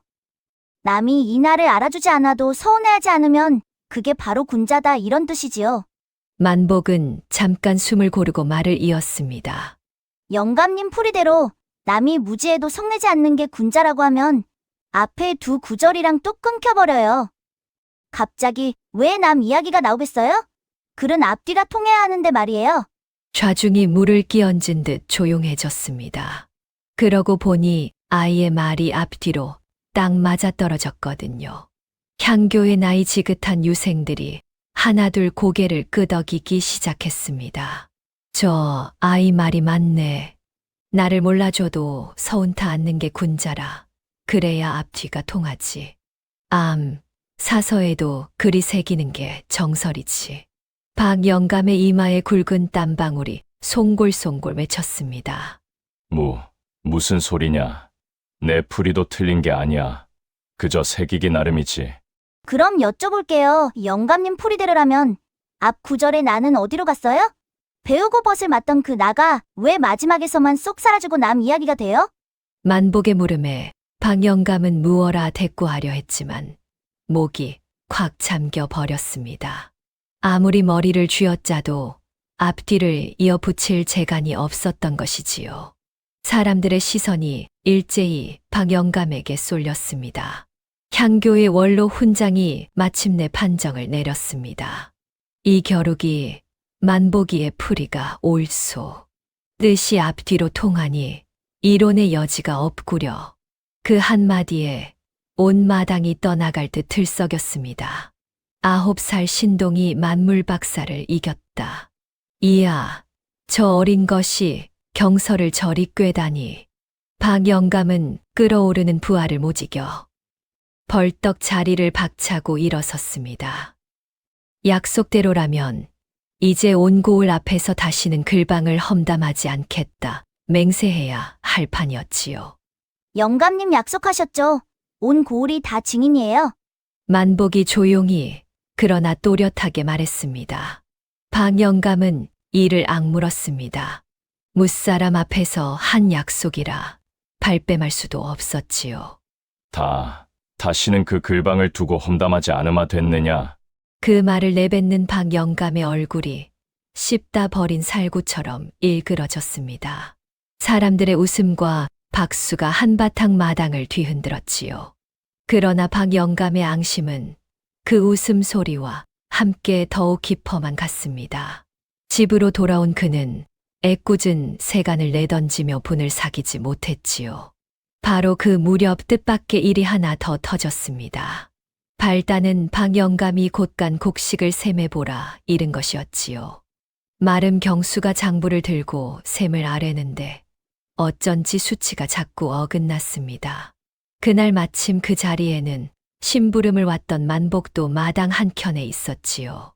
아니, 지난 가을에 들인 곡식이 20섬인데 어찌 16섬밖에 안 남았단 말이냐? 겨우내 먹은 것을 빼도 이건 너무 축이 크지 않으냐? 박 영감이 미간을 찌푸렸습니다. 그게 쥐가 축을 내고 습기에 상한 것도 있고 해서 워낙 자연히 줄어드는 법이지요. 경수가 진땀을 흘리며 둘러댔습니다. 그때 마당에 있던 만복이 곳간 앞에 쌓인 가마니들을 물끄러미 바라보았지요. 아이의 눈이 무언가를 발견한 듯 반짝였습니다. 영감님, 저 가마니들 겉에 적힌 무게랑 실제가 좀 다른 것 같은데요. 한번 열어보시겠어요? 경수의 낯빛이 대번에 하얗게 질렸습니다. 어린 것이 또 무슨 헛소리를. 그러나 박 영감은 이미 만복의 말에 귀가 솔깃해진 뒤였지요. 지난 2번의 일로 이 아이의 눈만은 무시할 수 없다는 걸 알았거든요. 열어보아라 당장. 하인들이 달려들어 가마니를 풀어 헤쳤습니다. 그러자 놀라운 광경이 드러났습니다. 곡식이 그득해야 할 가마니 속에 위쪽만 곡식이고 아래는 겨와 쭉정이가 채워져 있었던 것이지요. 만복이 조곤조곤 짚어 나갔습니다. 장부엔 다 곡식으로 적어놓고 진짜 곡식은 딴 데로 빼돌린 거예요. 박 영감의 눈에서 대번의 불똥이 튀었습니다. 경수 이놈, 내가 감히 내 곳간에 손을 대. 영감마님. 아닙니다요. 그건. 경수는 그 자리에 털썩 무릎을 꿇었습니다. 변명을 하려 했지만 눈앞에 증거가 뻔히 드러난 뒤라 입만 벙긋거릴 뿐이었지요. 평소 소작인들 앞에서 서슬 펄었던 마름이 온 하인들 앞에서 도둑으로 나앉은 꼴이었습니다. 박 영감은 노발대발하며 경수를 마당에 꿀려놓고 호되게 꾸짖었지요. 경수의 이마에서 식은땀이 뚝뚝 떨어졌습니다. 내 이놈, 내 그동안 널 믿고 곳간을 통째로 맡겼거늘 당장 빼돌린 곡식을 채워 넣지 못하면 관아에 넘겨버릴 줄 알아라. 영감마님. 한 번만 용서해 주십시오. 자식 새끼들이 굶어서 그만. 경수는 머리를 땅에 조아리며 싹싹 빌었습니다. 박 영감도 당장 관아에 넘기지는 못했지요. 곳간 속사정을 속속들이 아는 경수를 내치면 제 치부까지 드러날까 두려웠던 것입니다. 결국 곡식을 물어내는 것으로 매듭짓되 마름 자리는 반쯤 위태로워졌지요. 코된 꾸지람을 듣고 물러나는 경수의 눈이 만복에게로 향했습니다. 그 눈빛은 얼음장처럼 서늘했지요. 저 어린 것만 아니었으면. 경수는 아무도 듣지 못하게 이를 갈며 낮게 중얼거렸습니다. 두고 보자. 내가 그 잘난 눈으로 세상 다 꿰뚫는 것 같으냐. 언젠가 그 눈 내가 기어이 뽑아주마. 그날 이후 경수의 마음속에서는 시커먼 앙심이 독버섯처럼 자라기 시작했습니다. 그리고 그 앙심은 머자나 만복과 할아버지에게 무서운 화살이 되어 돌아오게 됩니다. 이 일로 만복의 이름은 온 고을에 더욱 크게 퍼졌습니다. 샘으로 도둑을 잡은 신동이라며 다들 혀를 내둘렀지요. 그러나 만복은 이번에도 기뻐하지 않았습니다. 도리어 마음 한켠이 서늘했지요. 꿇어앉은 경수가 저를 노려보던 그 눈빛을 아이는 잊을 수 없었거든요. 그 눈에는 부끄러움이 아니라 시퍼런 원한이 서려 있었습니다. 할아버지가 하신 말이 떠올랐지요. 사람을 끝까지 몰면 미우침이 아니라 앙심으로 굳는다던 그 말이 말입니다. 향교의 글겨루기 이후 고을의 인심이 눈에 띄게 달라졌습니다.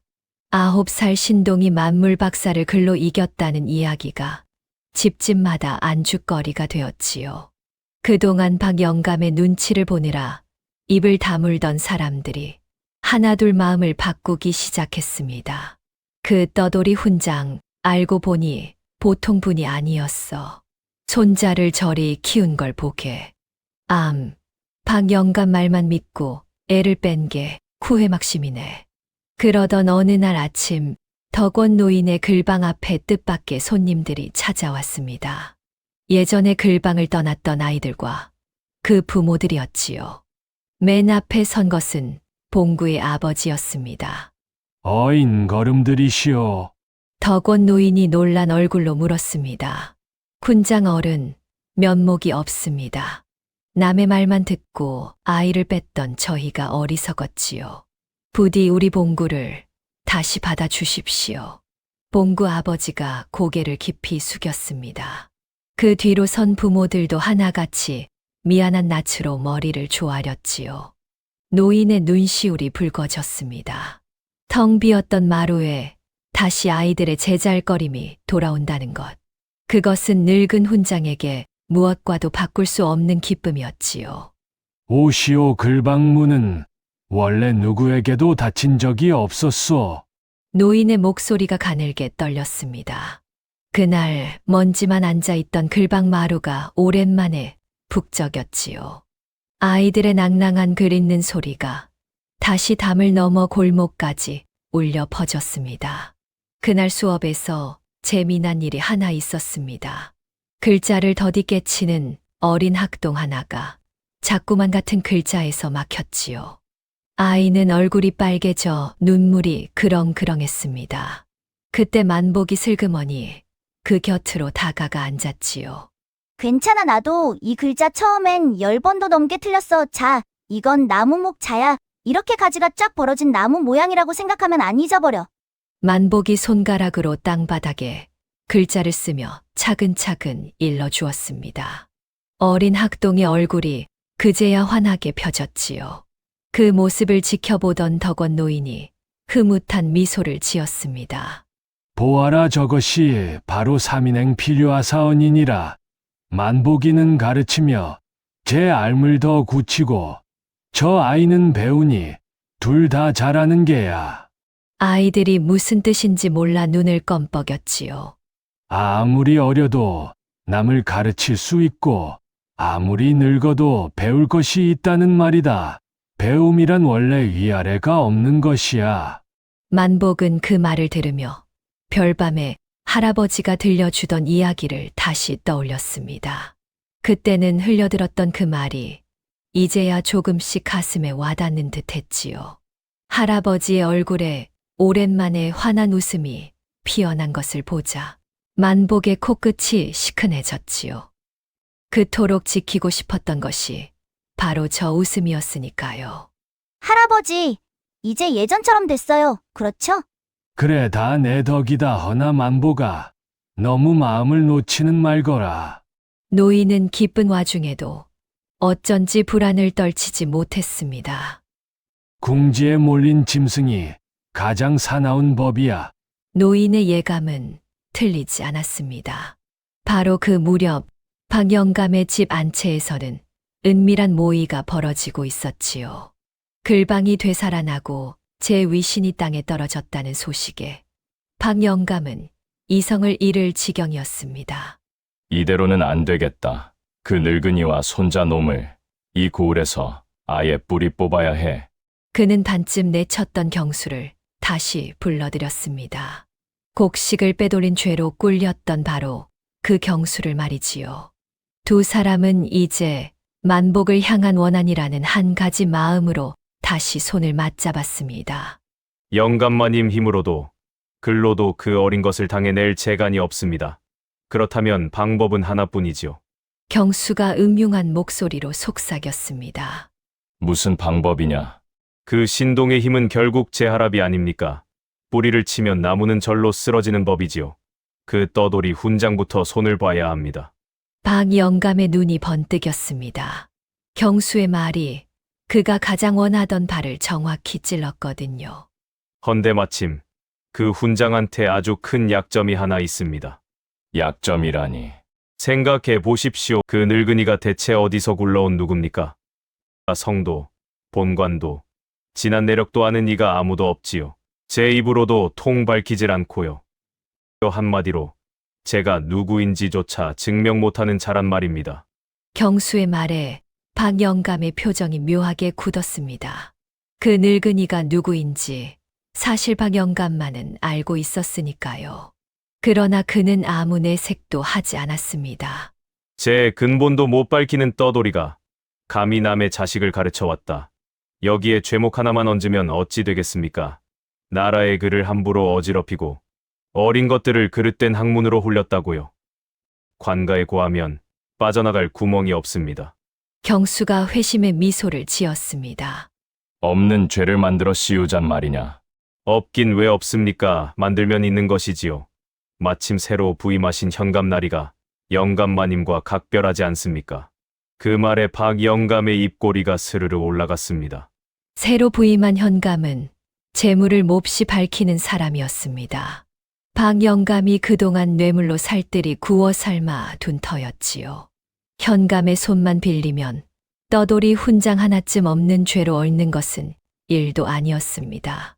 좋다. 그 늙은이가 제 근본을 증명 못한다는 것이 그것이 곧 그자의 관이 될 것이야. 박영감이 나직이 뇌까렸습니다. 그런데 그 말을 내뱉는 순간 그의 얼굴에는 통쾌함만 어린 것이 아니었지요. 어딘가 쫓기는 듯한 서늘한 그늘이 함께 스쳤습니다. 그도 그럴 것이 박 영감에게 저 늙은이의 존재는 단순한 눈의 가시가 아니었습니다. 그 떠돌이 훈장이 입을 여는 날이면 박 영감이 그토록 감추고 싶어 하던 무언가가 함께 세상에 드러날 판이었거든요. 그러니 박 영감으로서는 그 입을 아주 틀어막아야만 했습니다. 저 늙은이가 죄인으로 끌려가 다시는 이 고을에 발붙이지 못하게 되는 것. 그것이야말로 박 영감이 오래도록 바라온 일인지도 몰랐지요. 경수는 그런 주인의 속내까지는 알지 못한 채 그저 제 복수의 신이 나 있었습니다. 이튿날 박 영감은 은밀히 관할을 찾았습니다. 새로 부임한 현감에게 인사를 올린다는 구실이었지요.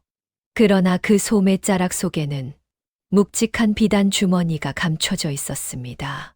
현감 나리 부임을 감축드리옵니다. 이 늙은이가 변변찮은 성의를 좀 준비했습니다. 박 영감이 슬쩍 내민 주머니를 열어본 현감의 눈이 대번에 가늘어졌지요. 안에는 번쩍이는 은자가 그득했거든요. 허허, 박공은 어찌 이리 마음을 쓰시오. 이거 몸 둘 바를 모르겠구려. 현감은 재물이라면 사족을 못 쓰는 위인이었습니다. 그 속을 뻔히 아는 박 영감이 이때다 싶어 넌지시 운을 뗐지요. 실은 나리께 기니 아랠 일이 하나 있사옵니다. 요즘 이 고을에 웬 떠돌이 늙은이가 흘러들어 근본도 모를 학문으로 어린 것들을 홀리고 있습지요. 나라의 그를 함부로 어지럽히니 이대로 두었다간 고을 풍속이 다 무너질까 걱정이옵니다. 근본도 모를 자가 훈장 노릇을 한다. 고얀 일이로군. 현감이 은자를 만지작거리며 고개를 끄덕였습니다. 그 말투에는 이미 박 영감의 편을 들기로 작정한 기색이 역력했지요. 하여 청하옵건대 그 자를 잡아들여 엄히 다스려 주시옵소서. 근본을 못 밝히는 자이니 죄를 물으셔도 변명 한마디 못할 것이옵니다.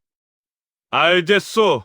박공의 뜻이 정 그러하다면 내 조만간 사람을 풀어 그 떠돌이를 잡아들이리다. 증져야 만들면 그만이니 너무 심려 마시오. 두 사람의 입가에 똑같이 음흉한 웃음이 번졌습니다. 없는 죄를 지어내어 죄 없는 늙은이를 얽으려는 무서운 흉계가 그렇게 손을 맞잡은 것이지요. 박 영감은 급족한 얼굴로 관할을 나섰습니다. 그 무렵 고을에는 새로 온 현감의 탐악이 심해 암행어사가 떴다는 소문이 흉흉하게 돌았습니다. 허나 뇌물로 한통속이 된 두 사람은 제 꾀에 빠져 그런 소문 따위엔 아예 귀를 막고 있었지요. 모이는 그렇게 은밀히 무르익어 갔습니다. 글방에 다시 웃음꽃이 피어난 바로 그 순간 그 담장 밖에서는 시커먼 그림자가 소리 없이 몸을 일으키고 있었던 것이지요. 만복도 덕원 노인도 아직은 아무것도 알지 못했습니다. 그저 오랜만에 되찾은 평화에 잠시 마음을 놓고 있을 뿐이었지요. 다만 그날 저녁 만복은 우물가에서 낯선 광경을 하나 보았습니다. 경수가 웬과나 나졸 차림의 사내들과 은밀히 수군거리고 있었던 것이지요. 만복을 발견한 경수는 씩 웃으며 이렇게 던졌습니다. 어이, 진동 도련님. 요즘 아주 세상을 다 가진 것 같지.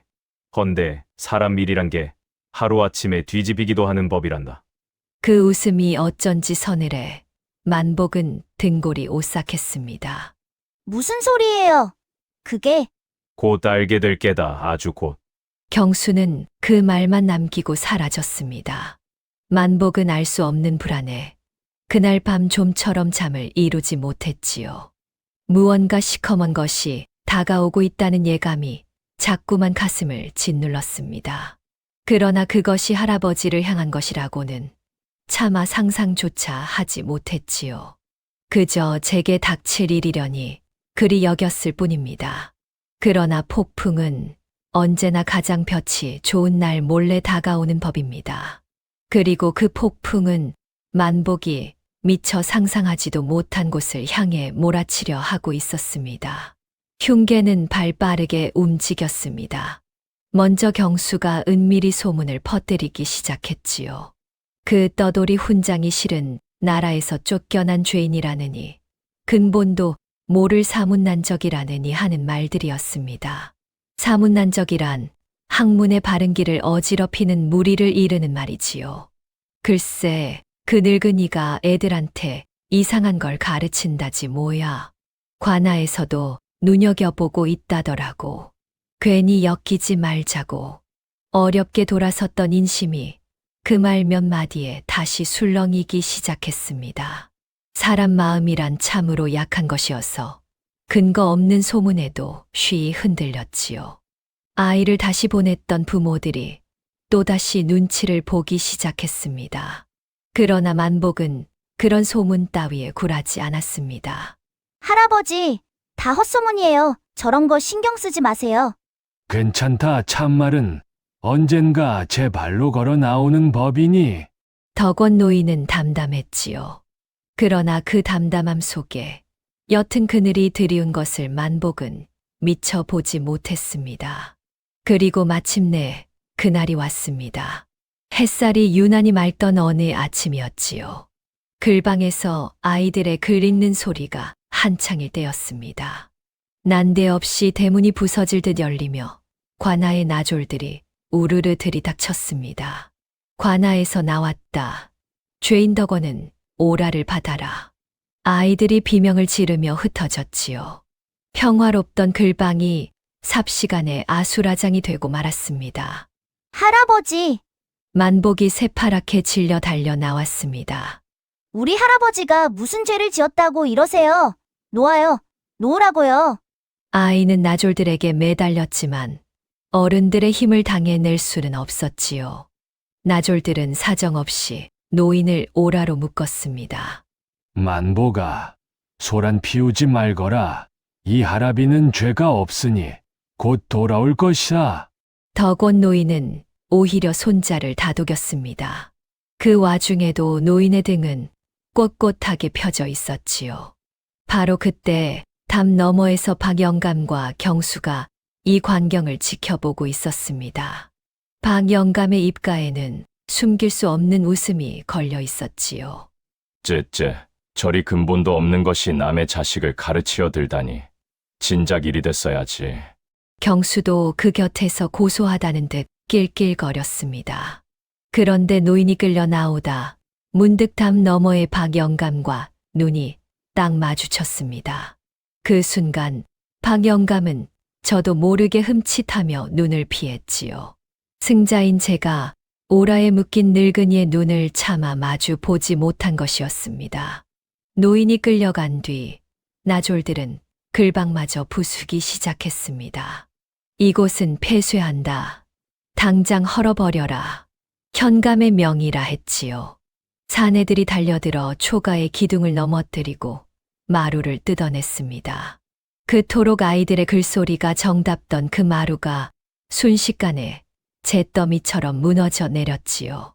서책들이 마당에 나뒹굴고 흙발에 사정없이 짓밟혔습니다.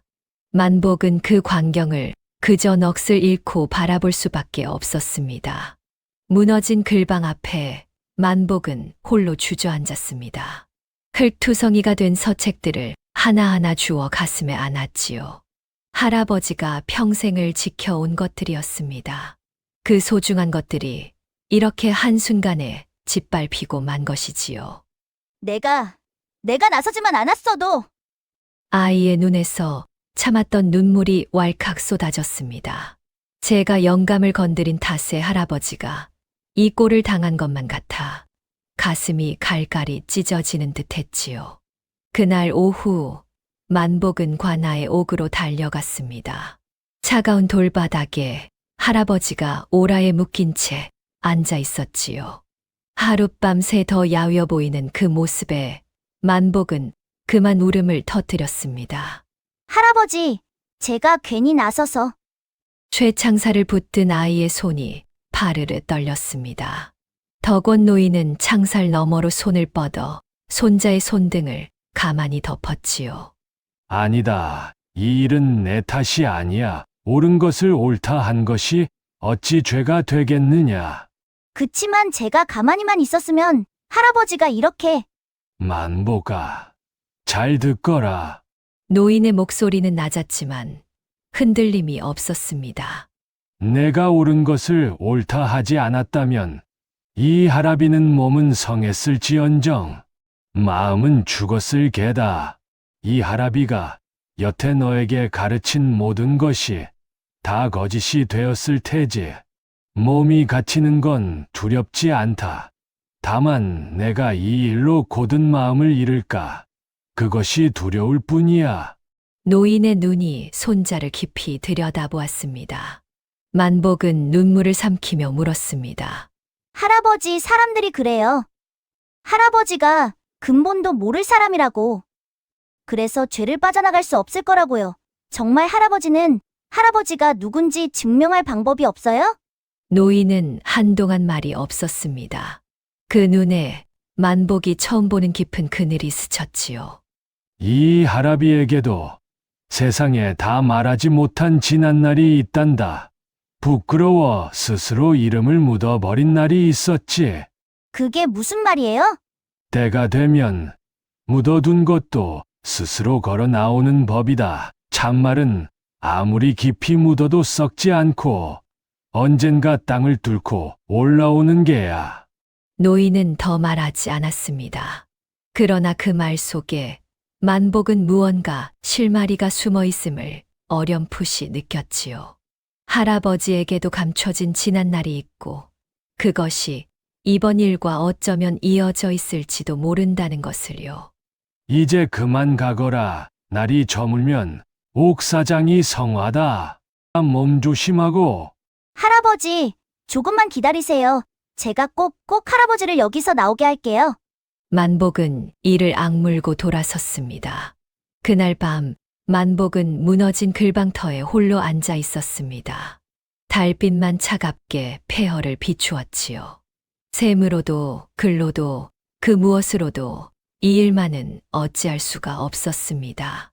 힘과 권세 앞에서 제 재주가 얼마나 하잘것없는지를 아이는 뼈저리게 느꼈지요. 내가 잘난 척만 안 했어도 할아버지가 그러셨는데 사람을 끝까지 물면 안 된다고. 만복은 무릎에 얼굴을 파묻었습니다. 제 영특함이 도리어 할아버지를 벼랑으로 밀어 넣은 것만 같았거든요. 얼마나 그렇게 앉아 있었을까요? 문득 별밤에 할아버지와 나눈 이야기가 떠올랐습니다. 세 사람이 길을 가면 그 중에 반드시 스승이 있다던 그 말. 나이가 스승을 정하는 것이 아니라던 그 목소리가요. 그리고 무슨 일이 있어도 할아버지가 옳다는 걸 잊지 않겠다던 제 약속도 떠올랐지요. 만복은 눈물을 닦고 고개를 들었습니다. 이대로 주저앉아 울고만 있어서는 아무것도 지킬 수 없다는 걸 깨달은 것입니다. 울고 있을 때가 아니야. 할아버지는 죄가 없어. 그럼 그걸 증명하면 되잖아. 아이의 눈빛이 다시 또렷해지기 시작했습니다. 없는 죄를 뒤집어 씌운 것이라면 반드시 어딘가에 허점이 있을 터였지요. 아무리 촘촘한 거짓도 한 올의 빈틈은 남기는 법이니까요. 그리고 만복에게는 그 빈틈을 찾아내는 맑은 눈이 있었습니다. 할아버지가 물려준 바로 그 눈이 말이지요. 만복은 품에 안고 있던 서책들을 하나하나 살피기 시작했습니다. 그러다 문득 한 낡은 서책에서 손을 멈췄지요. 바로 그 서책이었습니다. 언젠가 여백에서 낯선 주석 필적을 보았던 그 오래된 책 말입니다. 어린 손으로 눌러 쓴 듯 서툴지만 야무진 그 글씨를 만복은 다시 물끄러미 들여다보았습니다. 할아버지의 말이 귓가에 맴돌았지요. 영민하기 이를 데 없었으나 배움보다 이름을 탐하고 만 옛 제자가 있었다던 그 말이요. 그 순간 만복의 머릿속에 무언가가 번쩍 스쳤습니다. 이름을 탐한 옛 제자, 근본을 감추고 사는 어떤 사람, 그리고 유독 할아버지의 이야기만 나오면 이성을 잃던 어떤 이의 얼굴. 아이의 심장이 쿵쿵 뛰기 시작했지요. 설마 하는 생각이 꼬리에 꼬리를 물고 이어졌습니다. 이 글씨, 혹시 만복은 그 서툰 주석 글씨를 제가 아는 어떤 사람의 필체와 하나하나 견주어 보았습니다. 장터의 방이며 곳간의 현판이며 그동안 무심코 보아온 글씨들을 떠올렸지요.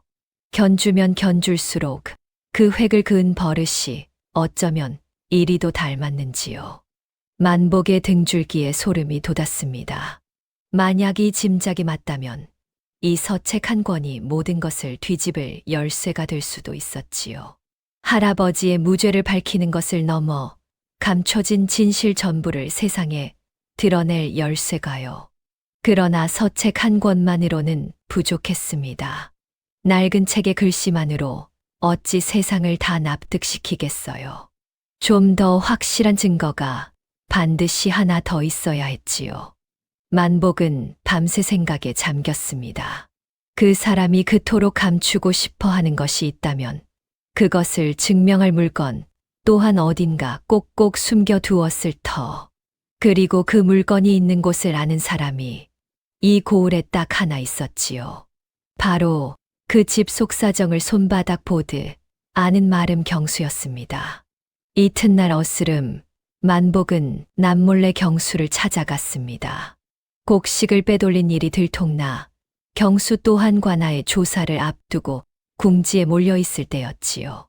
게다가 방 영감은 제 죄가 드러날까 두려워 경수마저 슬그머니 내칠 낌새였습니다.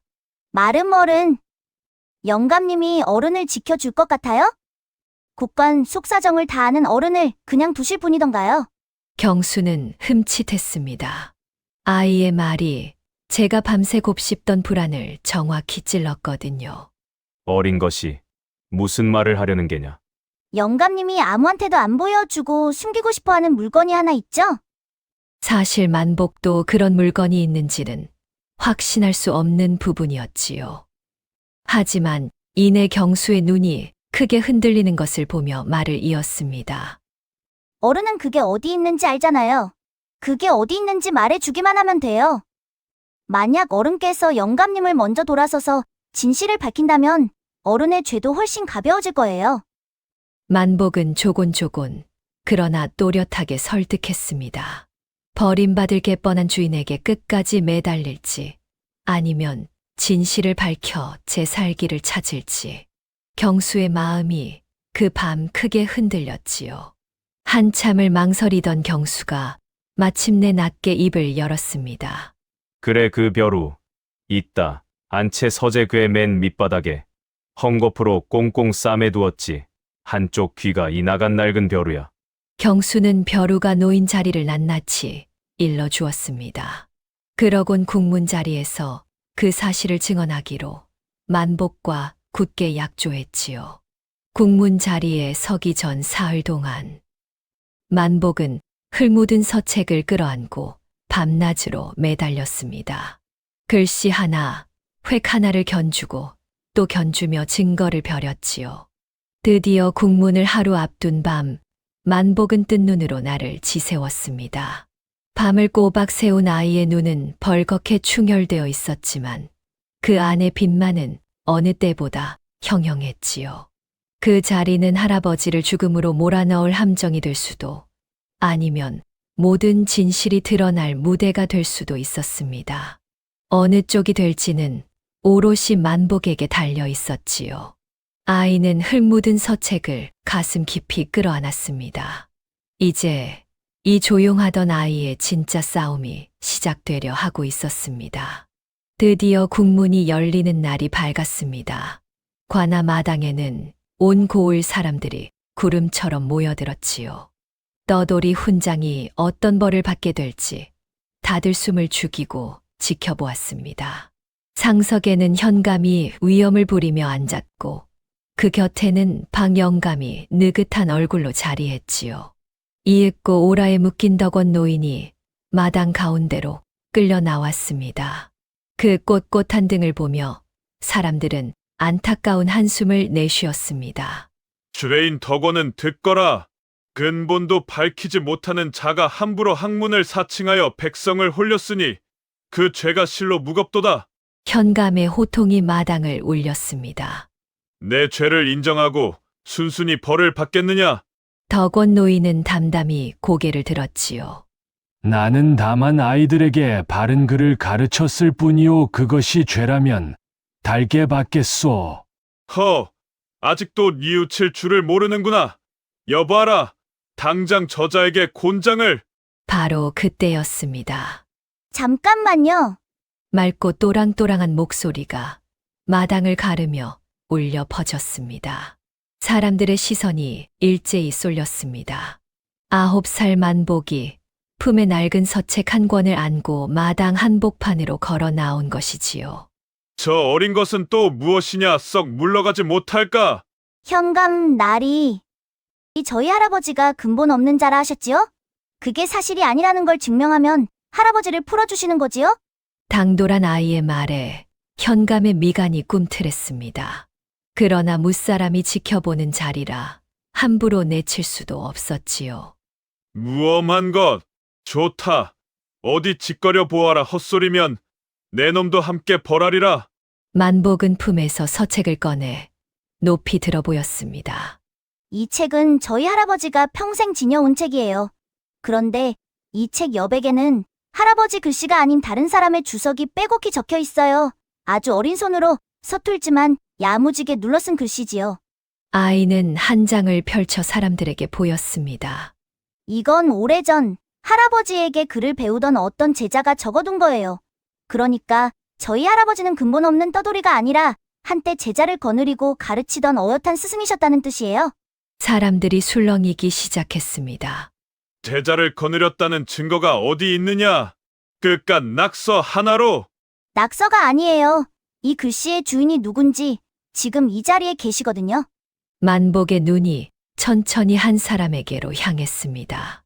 바로 상석에 앉은 박영감이었지요. 이 주석을 쓴 사람은 바로 저기 계신 박영감님이에요. 순간 마당이 발칵 뒤집혔습니다.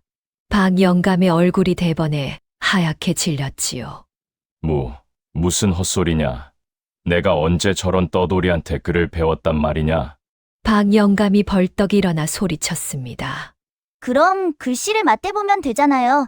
영감님이 곳간에 내건 적선 현판. 그 글씨체랑 이 주석의 획을 그은 버릇이 똑같아요. 특히 삐침을 아래로 길게 느리는 버릇은 아무나 흉내 못 내는 거예요. 사람들이 서책과 현판 글씨를 번갈아 살피며 웅성거렸습니다. 진짜 비슷하네. 쾌 끝을 느리는 게 영락없이 같구먼. 박영감의 이마에 진땀이 송골송골 맺혔습니다. 우연이다. 세상에 글씨 비슷한 사람이 어디 한둘이더냐. 그깟 걸로 나를 엮으려 들어. 필사적인 발뺌이었지요. 글씨 하나만으로는 오리발을 내미는 그를 완전히 무너뜨릴 수 없었습니다. 만복도 그것을 알고 있었지요. 그래서 아이는 마지막 패를 꺼내 들었습니다. 그럼 하나만 더 여쭐게요. 스승이 아끼는 제자에게 물려주는 물건이 하나 있지요. 바로 벼루예요. 영감님 댁 안채 서재에 아무도 못 여는 궤가 하나 있어요. 그 궤 맨 밑바닥에 헝겊으로 꽁꽁 싸맨 낡은 벼루가 숨겨져 있지요. 한쪽 귀가 이가 나간 아주 오래된 벼루요. 그 말에 박영감의 몸이 눈에 띄게 휘청였습니다. 아무도 모를 그 궤 속을 어린 것이 어찌 안단 말입니까? 내가 그걸 어떻게. 저도 모르게 튀어나온 그 한마디가 도리어 벼루의 존재를 스스로 인정한 꼴이 되고 말았지요. 사람들의 시선이 다시 박영감에게 쏠렸습니다. 바로 그때 뜻밖의 인물이 앞으로 나섰습니다. 마름 경수였지요. 곡식을 빼돌린 일로 궁지에 몰린 데다 박영감이 저를 버릴 낌새를 진작 챈 경수였습니다. 간밤 만복과 굳게 약조한 대로 마침내 제 살기를 찾아 입을 연 것이었지요. 현감날이 소인이 아뢰옵니다. 그 벼루는 실제로 있사옵니다. 안채 서재궤 맨 밑바닥에 영감마님이 애지중지 감추시던 물건이 분명하옵니다. 경수의 배신에 박영감의 얼굴이 흙빛으로 변했습니다. 현감은 어쩔 수 없이 사람을 보내 그 벼루를 가져오게 했지요. 이윽고 헝겊에 쌓인 낡은 벼루가 국문마당 한복판에 놓였습니다. 만복이 그 벼루를 조심스레 뒤집었지요. 벼루 뒷면에는 오래되었지만 또렷한 글귀가 새겨져 있었습니다. 제가 읽어볼게요. 배움에는 위아래가 없고 배움 앞에 굽힐 줄 아는 자가 끝내 더 큰 사람이 되느니라. 그 글귀를 듣는 순간 오라에 묶여있던 덕원 노인의 눈에서 주르륵 눈물이 흘러내렸습니다. 40년 전 그가 가장 아끼던 제자에게 손수 새겨준 바로 그 글귀였으니까요. 그 벼루는 내가 젊은 날 한 제자에게 준 것이오. 마침내 덕원 노인이 무겁게 입을 열었습니다. 나는 한때 적잖은 이름을 얻은 선비였소. 문화에 제자도 여러 두었지요. 그 중에 유난히 영민한 아이가 하나 있었소. 가난한 집 자식이었으나 하나를 가르치면 열을 아는 아이였지. 노인의 목소리가 잔잔히 마당을 적셨습니다. 허나 그 아이는 제 미천한 출신이 늘 부끄러웠던 게요. 어느 날 호련히 나를 떠나 지난 날을 모두 지운 채 다른 사람으로 살아갔소. 나는 그 아이가 부디 어디서든 잘 살기를 바랐을 뿐이요. 사람들의 시선이 다시 박영감에게로 쏠렸습니다. 이제 모든 것이 분명해졌지요. 박영감은 젊은 날 이 덕원 노인의 제자였던 것입니다. 가난한 밑바닥 출신이라는 지난날이 부끄러워 그것을 아는 유일한 사람인 옛 스승을 근본 없는 자로 몰아 아예 세상에서 지워버리려 한 것이었지요. 스승을 알아보고도 모른 척 도리어 관가에 무고하여 죽음으로 내몬 것이었습니다. 그러니까 영감님은 할아버지가 누구인지 처음부터 다 알고 계셨던 거예요. 알면서도 그걸 감추려고 스승을 죄인으로 만드신 거고요. 만복의 말에 박영감은 그 자리에 털썩 주저앉고 말았습니다. 더는 발뺌할 수도 변명할 수도 없었지요. 온 고을 사람들이 지켜보는 앞에서 그의 모든 거짓이 낱낱이 드러난 것입니다. 게다가 경수의 입에서 현감에게 은자를 바쳐 없는 죄를 지어내게 한 사실까지 터져 나왔지요. 뇌물을 받고 애먼 사람을 잡아들인 현감의 얼굴도 새파랗게 질렸습니다. 마침 그 자리에는 진작부터 이 고을을 살피러 내려와 있던 암행어사가 몰래 섞여 있었지요. 현감의 탐악이 심하다는 소문을 조차 신분을 감춘 채 국문을 지켜보던 참이었습니다. 어사가 마침내 신분을 밝히며 나서자 현감은 그대로 오라를 받는 신세가 되고 말았습니다. 뇌물로 죄를 꾸민 현감은 파직되어 압송되었고 스승을 무고한 박영감 또한 그 죄를 물어 엄히 다스려졌습니다. 그동안 소작인들을 쥐어짠 재물의 일부는 도로 백성들에게 돌려주라는 명이 내려졌지요. 곡식을 빼돌린 경수는 죄를 벗지는 못했으나 진실을 밝힌 공으로 벌이 크게 가벼워졌습니다. 그리고 죄 없이 갇혔던 덕원 노인은 마침내 그 오라에서 풀려났지요. 노인이 옥문을 나서자 만복이 그 품으로 와락 달려들었습니다. 할아버지, 그래, 우리 만복이가 이 할아비를 살렸구나. 며칠 뒤였습니다. 모든 것을 잃고 초췌해진 박영감이 홀로 덕원 노인을 찾아왔습니다. 그러곤 노인 앞에 넙죽 무릎을 꿇었지요. 스승님, 이 못난 제자가 죽을 죄를 지었습니다. 40년 만에 부르는 그 스승님이라는 말에 노인의 눈시울이 붉어졌습니다.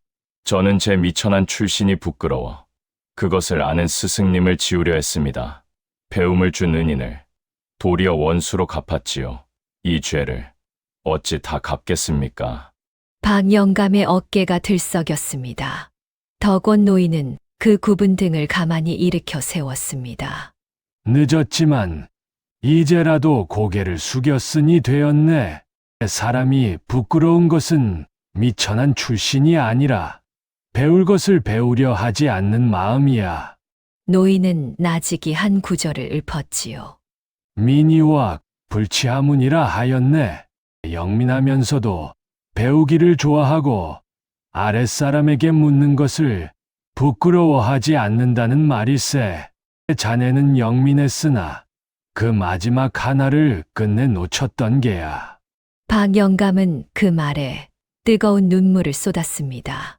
곁에서 지켜보던 만복도 그제야 별밤에 할아버지가 하신 말의 뜻을 온전히 깨달았지요. 그날 이후 박 영감은 딴 사람이 되었습니다. 빼돌렸던 재물을 백성들에게 돌려주고 남은 재산을 털어 무너진 글방을 다시 크게 지어 올렸지요. 그러곤 놀랍게도 그 글방의 맨 뒷자리에 조용히 앉았습니다. 60이 다 된 노인이 9살 아이들 틈에 끼어 다시 글을 배우기 시작한 것이지요. 허허, 이 나이에 다시 붓을 잡으려니 손이 다 떨리는구나, 만보가. 이 획이 이게 맞느냐? 네, 아주 잘하셨어요, 영감님. 만복이 환하게 웃으며 대답했습니다. 새로 지은 글방에는 예전보다 더 많은 아이들의 글소리가 낭낭이 울려 퍼졌습니다. 텅 비어 먼지만 앉았던 그 마루가 이제는 온 고을에서 가장 북적이는 배움의 터가 된 것이지요. 그 마루 한켠에는 뒷면에 스승의 글귀가 새겨진 낡은 벼루가 곱게 놓였습니다. 배움에는 위아래가 없고 배움 앞에 굽힐 줄 아는 자가 끝내 더 큰 사람이 된다는 그 글귀가요. 햇살 가득한 마루에서 늙은 훈장과 어린 손자와 백발의 늦깎이 제자가 함께 글을 읽었습니다. 그 정겨운 풍경을 진천의 맑은 하늘이 오래도록 내려다보고 있었지요. 세상에는 목소리 큰 사람이 옳아 보이는 때가 많습니다. 그러나 참된 큰 사람은 아무리 높이 올라도 배움 앞에 기꺼이 고개를 숙일 줄 아는 사람이지요. 부끄러운 것은 모르는 것이 아니라 알면서도 배우려 하지 않는 마음입니다. 이 이야기가 오늘날까지 전해지는 까닭도 바로 거기에 있는지 모르겠습니다. 다음 영상을 빠르게 만나보시려면 좋아요와 구독을 눌러주세요. 지금 화면에 나오는 더 재미있는 영상들도 함께 해주세요. 그럼 모두 행복한 하루 보내세요. 감사합니다.